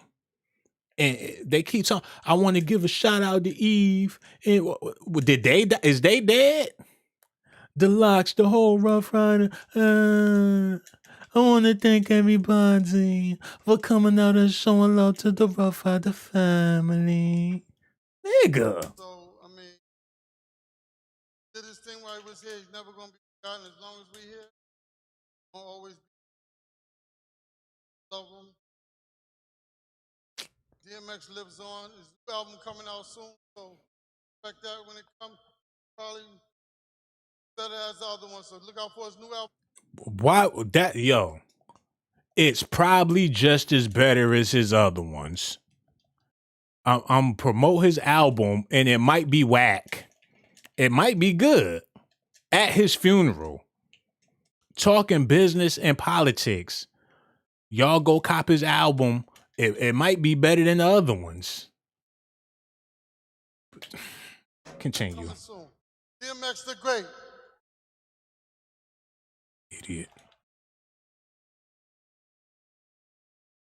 What the hell going on with this game? Oh no, there go Eve.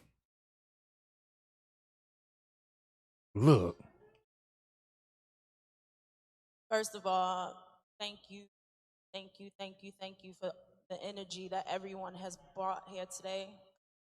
The celebration of how great we all know DMX was, what he has left behind.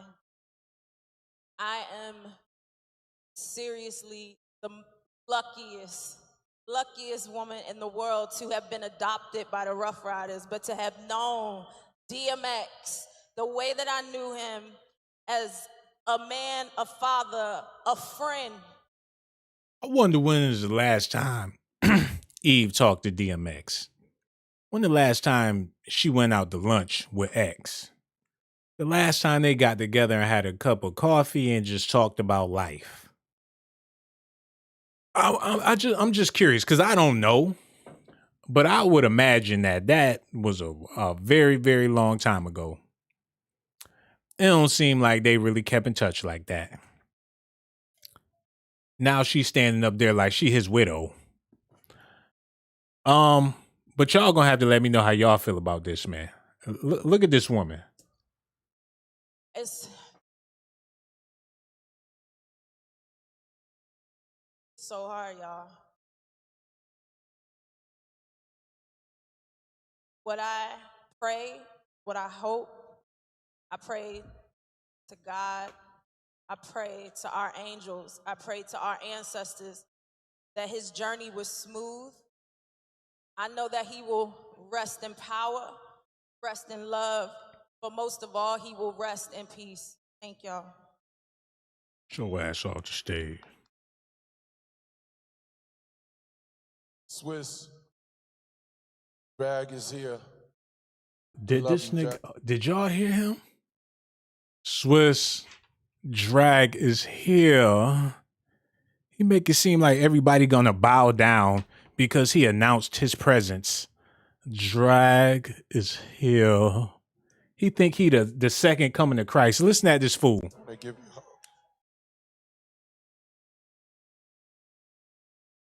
Let Flame do what he do.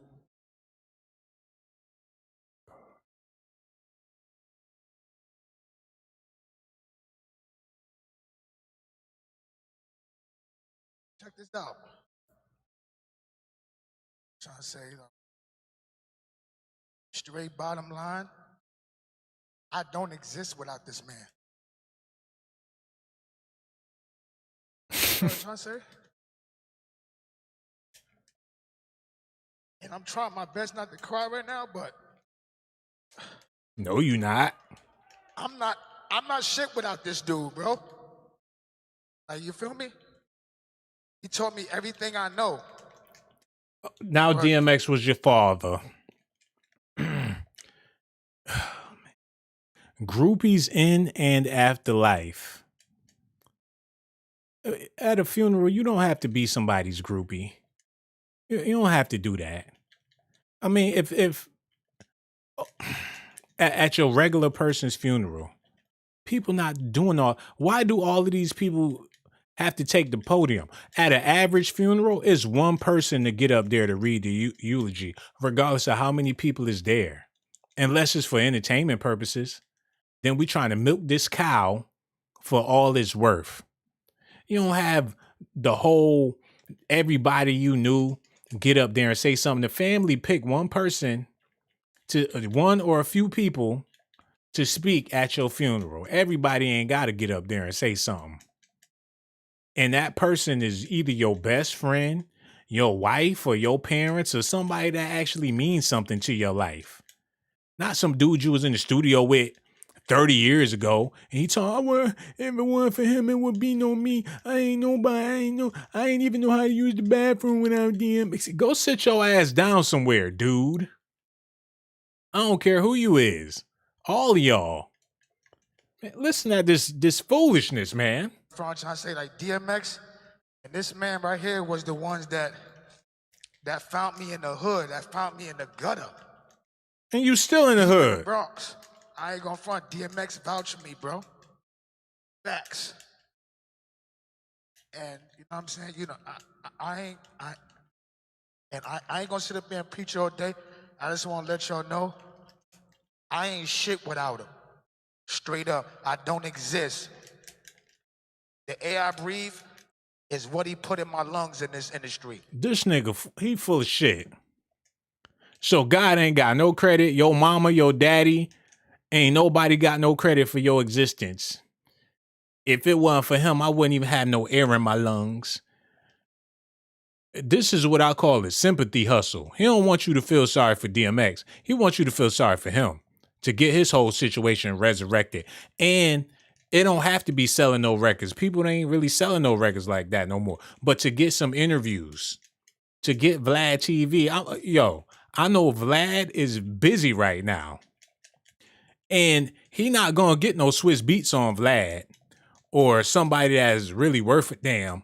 But a Dragon would gladly sit on that man's couch and tell mad DMX stories about 10 videos worth right after Country Black or whatever his name is get done.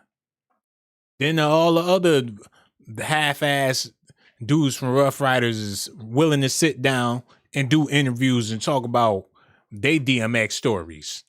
But in order to make that happen, in order to make people click on your video, they gotta first know who the hell you is. Oh, that's the dude from DMX Funeral. Yeah, DMX vouched for him, so I'ma hear what he got to say. Opportunity after opportunity after opportunity. Listen, y'all. Period.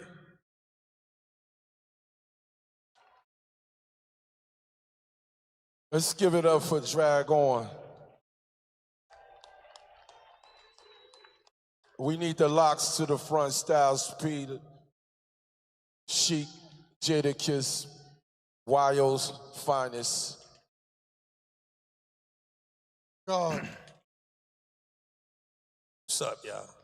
Yo, pause this, yo. Where was Noriega? And I don't know how many drink champs DMX sat down and talked with Nori. And they was real close. Nori would sit and listen to DMX and reminisce and talk about the past. Nori was more of a friend to DMX than any of these dudes. And when DMX was on Drink Champs, he wasn't on there with the Ruff Ryders. He ain't bring Drag On through to the Ruff Ryders where everybody get together and drink and talk and reminisce. It'd be DMX sitting up there dolo like, I don't know where them dudes at. And for his friend to get up there talking about, I'm the reason why his last album got completed. I'm the one that paid for the studio time. Where was the Ruff Ryders? Why is he riding out with this bum to go get his album done? How come y'all stop putting out projects with X if y'all supposed to be a family? Where was y'all when this man was in rehab or when he was in jail? Where Noriega at? Because if anybody should have got up there and said something with some validity, was somebody that was recently close to DMX. It was Nori. But was he there? No, he wasn't. And I'm pretty sure the reason why Nori ain't go is because he was a sincere friend. Like, I'm not about to participate in that clown show they about to have going on. I gave that man his roses while he could still smell them. So, yo, shout out to Noriega, man. And I respect you for not being a part of this foolishness that's going on, man. Let's continue.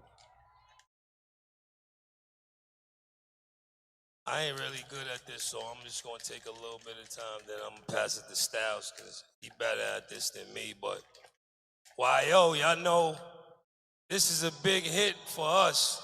You know what I mean? The world know the dog, but we know a different dog. When he come to the town, he's much different than the one that they see on TV. And it hurts anytime you lose a soldier, but this one hurts different because he was the main piece on the board, you know what I'm saying? So it's not easy to digest at all. He was the one who brought us, the Ruff Ryders. He brought D and Y to my crib when I was 16 years old. You know what I mean? There's no way I could ever repay him for that. Sort of like the same way Drag. It's boring. You know what I mean? Make you want to fall asleep. Ain't got nothing real to say. I seen the dog in all kind of different phases of his life. God. And anybody that's Don't worry, y'all. I'm getting it together for y'all. Don't worry about it. He was the happiest he ever was in life. You know what I mean? Dogs for life.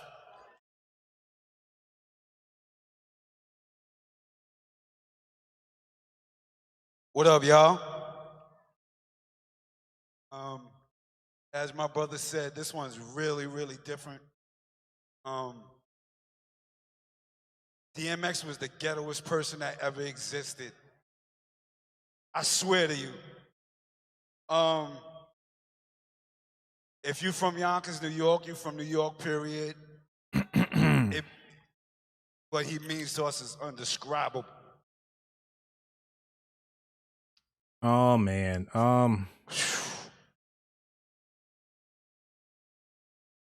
He about to cry, man. As Kid said, if it wasn't for X, we wouldn't be on. What made it really special was we got on first. That man did nothing but celebrate us and push us. He was the most incredible individual because from the beginning of his career to the end, he's accomplished something that no one's ever accomplished. He was in pain the whole way.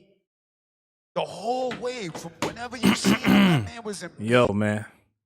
I'm going to go ahead and say this, then I'm going to leave it alone. This wasn't a funeral. It was a circus. And y'all see what I'm talking about. But we about to get into something deeper. And I need y'all to pay attention. Now's the time, yo. I've been saving it for this moment. I've been leading it up. I've been pulling it along here. Now we about to come to the conclusion of all of this. Everything we've been talking about. We about to bust it down right now. But before I do that, before I hit y'all with the grand finale, I'm going to need y'all to hit that like button and subscribe to the channel, man. And thank you so much for everybody. And to everybody that joined the live chat, everybody that's watching the video, got so much love for y'all. Everybody that hit that like button, I got so much love for y'all. And everybody that hit that Cash App, I really, really do appreciate y'all, without a doubt. But let's get into the grand finale, because this is what everybody came from. This is when the documentations get really hot. This is when it gets really deep, and you're going to have to think to yourself, did the music industry sacrifice DMX, or was it all just a coincidence? As you see, rap's most wanted man, that's what he pointing at. That's what they've been wanting. And I know what y'all want, so we're about to get into it. Let's go, man. Let's go. For the life of everyone that's here with me. Then I thank you for the love you give me. Why? I don't know. I don't deserve it, and it hurts inside. Many a nights I cried and called your name out loud, but didn't call you when I was doing good, too proud. And still you gave me love. I wasn't used to that. Most of the people that gave me love ended up taking it back. That's something new to me. So I'm asking you for time to adjust. Let me make it there. I will be one you can trust. What I stand for, I put my life on. I do. I guess what I'm asking is, show me how to stand for you. And I will rap for you, sing for you, reach for you, preach for you, teach for you. I will love you like you love me, unconditionally. And I will always be prepared for whatever the mission will be. Give the nutrition to me, and I'll properly digest it. And when I give it back, I will show you word well invested. And whenever I go, before I go, let me give. Thanks to you, Lord, for my birth, for every day that I've lived. You gave me a love most of my life I didn't know was there. I give you my life because you cared. Amen. Amen. Amen. God bless. Rest in peace to DMX. You'll always be remembered, brother. Was DMX sacrificed? Did he really die from an overdose like so many other artists? Did the devil come and collect? Huh? How about we go down the dog man rabbit hole? That's what y'all want to do? But you know what? Fuck them. The game is bullshit, man. The game is fucking bullshit. If you want to rap or sing or whatever, don't become a part of the game. Don't become a part of the game. Don't do it. You know what? Listen to a song I called The Industry. And that pretty much explains, you know what I'm saying, what the shit is about. The industry. Man, it's not the same. The industry, it's not a fucking game. The industry, real niggas is dying to get in the industry just to find they don't fit in. The industry ain't what it used to be. The industry's trying to control the way you MC. They want you to dress like this and talk like that. But I'm going to dress like this and talk with the gap. The industry got y'all word meaning nothing. The industry, fuck what you heard because he's bluffing. The industry, money, bitches, hate. But I dare you to try to take a fucking thing off my plate. The industry like, wait, but in the streets, we like, get him. 17 up in that thing, catch him sleeping, hit him. My pop whoever's with him. The coroner's coming to get him. Industry niggas. That's why I did him. I mean. The industry, y'all.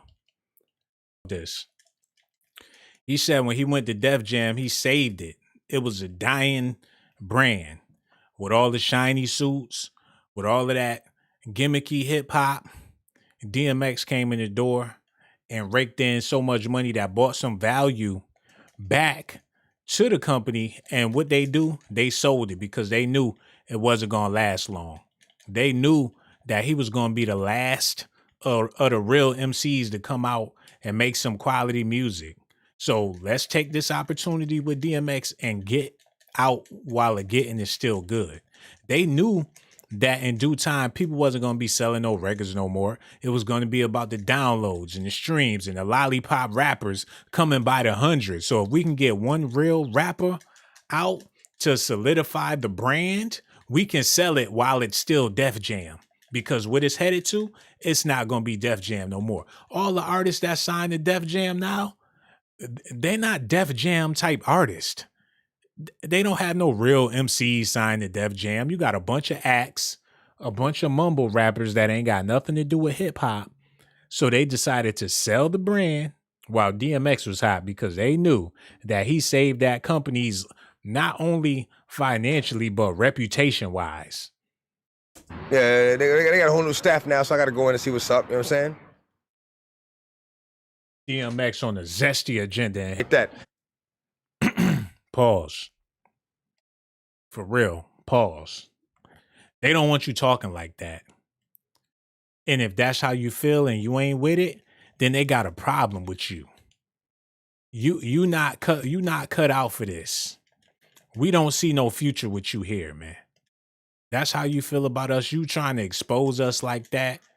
And who was running Def Jam at this time? Now, look, I got love for Jay, but people said some things about when he was running Def Jam. Now, I don't know. I don't know. I don't believe that about Jay. He a happily married man, so them all rumors and speculation, so I'm not about to feed into that. But DMX was definitely disgruntled along with a bunch of other art. It wasn't just X that felt. 15. So we had to send. Y'all hear that? X wasn't going for it, man. Y'all not about to pimp me and use me and have me do all this cupcake stuff to get a record deal. I know people in the music industry that tell me wild stories about what happens behind the scenes, the type of weirdos you got in the music industry. And this sickening, man.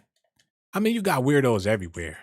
But when you got that much influence and that much money and you a weirdo and you can make people do stuff because they desperate for money. Yo, you ever seen that show Fear Factor? I know y'all have probably seen it. Show back in the day, Fear Factor. Y'all know what I'm talking about. People eating roaches. People climbing up buildings and jumping off, laying in the tub full of snakes and doing all this wild, crazy stuff for the bag. And it don't even be a whole lot of money why they be on Fear Factor. A lot of these people on Fear Factor for like $10,000 laying in a tub full of tarantulas and all that. So when you're talking about millions of dollars, being on TV, being famous, having access to anything that you want, what y'all think come with that? What you have to do? It's a price for everything, man. They not just about to give it to you because you talented. You're going to have to do a whole lot more, and y'all would be surprised if I got to telling y'all about what be happening behind closed doors, man. But listen to DMX, man. Kelly, what's up? We had to send a Def Jam rep. yeah, R. Kelly, what's up? We got minors in the building. Yeah, R. Kelly, what's up? We got minors in the building. You fucking bitch ass nigga, when I see you, I'm gonna spit in your fucking face. Faggot. Fuck you. R. Kelly. R. Kelly. Mind you, DMX was talking about R. Kelly before surviving R. Kelly. He was mad about it before everybody was outraged. He was speaking on it before the hashtags, before the documentary. He was speaking on this type of stuff. And as you can hear, everybody was just laughing it off like, oh, X is crazy. He's just talking some crazy. No, he was being real. This is what's in the industry. And this is what people have to deal with within this profession, man. He wasn't having it then, and you know he wasn't having it later in life. So let's continue on, man. And y'all got to answer the question in the comment section, man. Y'all going to have to let me know. Fuck that nigga. Fuck that nigga with an elephant dick, you fucking bitch. Wow. Ruff Ryders Unit Radio. Yes, this is what we doing, man. This is how we like it. Kato, yo, you know what I'm saying? And me, yo. Yo, nigga invited me to the studio. Wow. Now, we show up at a video shoot for him. You know what I'm saying? Now, Kato was pressing me to do a song for a minute. Wow. I'm gonna do it. Leave him alone. Nigga, Kato kept that nigga safe in Chicago. That nigga's pussy. Wow. Right? So I show up in the studio on his behalf to do a song for him. So I tell nigga, now he wasn't even at the studio, but I'm still there because I'm a professional. So I said, all right, I'm gonna bang. Lease, what up? All right, I'm gonna bang my shit out. You know what I'm saying? So I say, yo, you know what? Let me take the beat. You know what I'm saying? Back to the hotel and watch it when I come home. So and his manager's like 50 years old. His uncle and his manager. Wow. I said, yo, ask him if I take the beat. This nigga is in a room in the studio. Nah. You ain't got enough respect to come to the room I'm in. You in a He's in a separate room. He got two. He's in a room downstairs. Come on, man. Talk to you. Come on, his man. uncle with his manager. I ain't got a problem with that. Come But the on. way he talks to the nigga was crazy. Like this. He talking through the fucking lock. Yo. Nah. R. Kelly. Yeah, I'm supposed to know he can take the beat. Come Go on, right back to man. the lock. No. I'm sitting right there like, Oh, that's what's up. That's that whack shit. right there. I can't. I said, why I can't take a. Let me say to what? Because you know, beats. It's a fucking beat. That's whack. It's a yo. beat. You ain't your vocals in on there. Can't nobody put that on a mixtape. And hold up, who the fuck you think I am anyway? Nigga, like Wow. I'm not thirsty to leak a fucking song with you. Come on, I don't man. even fuck with you like that, yo. Thank you for doing this. Going Thank on you and for on about R. giving Kelly. me the man. opportunity to be heard. You know, in a positive. He said R. Kelly ain't even want to open the door. He was talking through the peephole in the studio.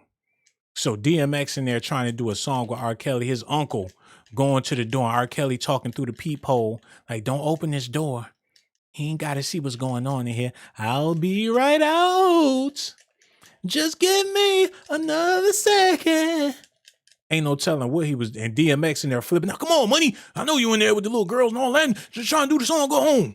Got me here with all this weird shit. Teenagers, breath smelling like baby milk. Listen, y'all. Of like, Yeah. we're just in a fair light. And if I inadvertently talk about your situation, I got you. you let me know. I got you. I first came to Arizona, man, and I remember one day coming from the studio at 6 o'clock in the morning and pulling over on the highway. We like 4 cars, you know, just to watch the sunrise. And it was at that point that I fell in love with Arizona. I said, you know what, this has to be God's country. You know, because I'd never seen anything as beautiful as that sunrise. Then I met the devil in God's country. You know, and it's not so much who, it's what, you know, what happens and the things that the devil does. It's not so much a person, even though he acts through people. You know, you can't call one person the devil. Yo, that's exactly what I said earlier, man. For those of y'all that was listening, exactly what I said, man. Can't think of one individual. Like it depends on your situation and your circumstances. He said he fell in love with Arizona or whatever, and that's where. Look, y'all keep listening, man. It's gonna get deeper. Keep listening. You know, you can't call any one person the devil. You can't do that because no one person has enough power to be the devil. You know, and you know, it's through all these hardships that I realized that, you know what, this is God's country because I met the devil here. Because if I hadn't met the devil here, I wouldn't realize I was strong enough to overcome the obstacles that the devil would place in my path. And it's by overcoming these obstacles that I realized that this is God's country because he helped me get over these obstacles. He helped me get over these hurdles. Okay, so but when you're done here, when Yeah. you're out of here, I'm not looking back. you're not coming back? No, I'm not coming back. I'm not coming back for a show. I'm not coming back for a visit. I'm not even driving through the states. If I'm in a plane and they gotta fly over it, I'm gonna go around, okay? But you love this place. I love the scenery.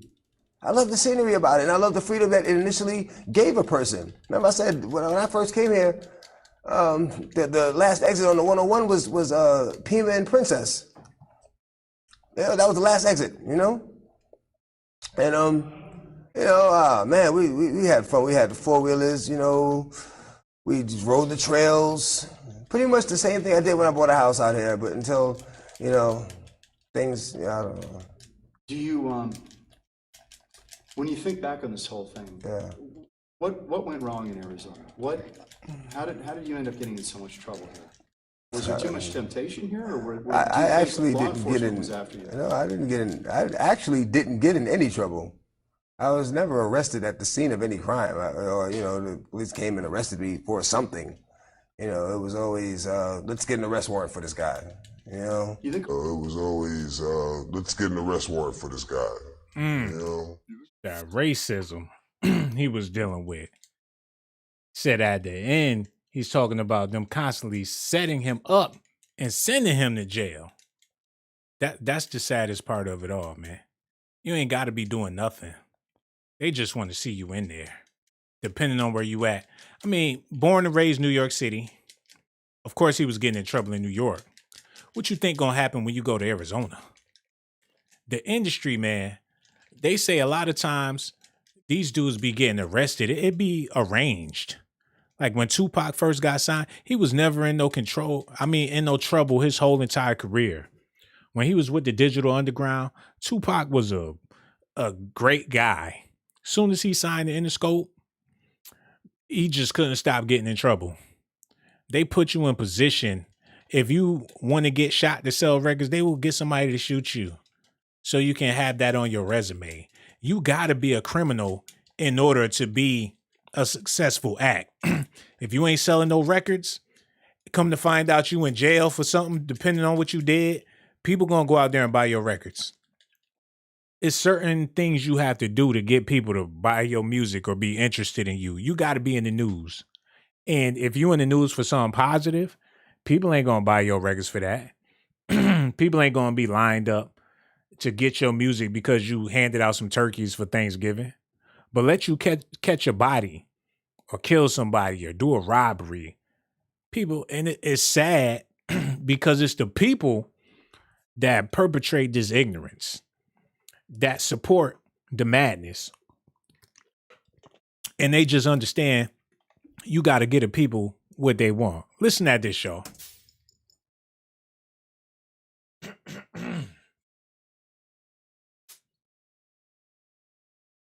Here's another instance. Listen, pay attention, everybody. And the last is a probation matter involving possession of marijuana, which is also a Class 6 felony.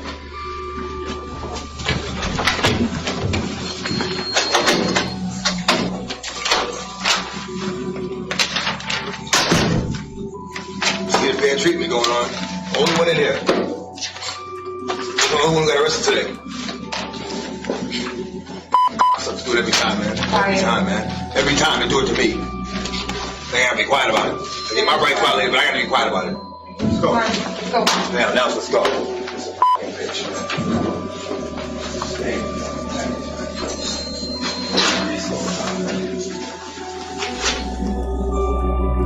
Normal traffic stop.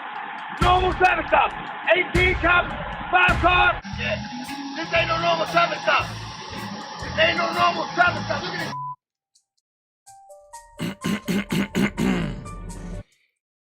Man said, this ain't no normal traffic stop. 18 cops, 5 cars. For me, what did I do to deserve this? Why does this keep happening to me?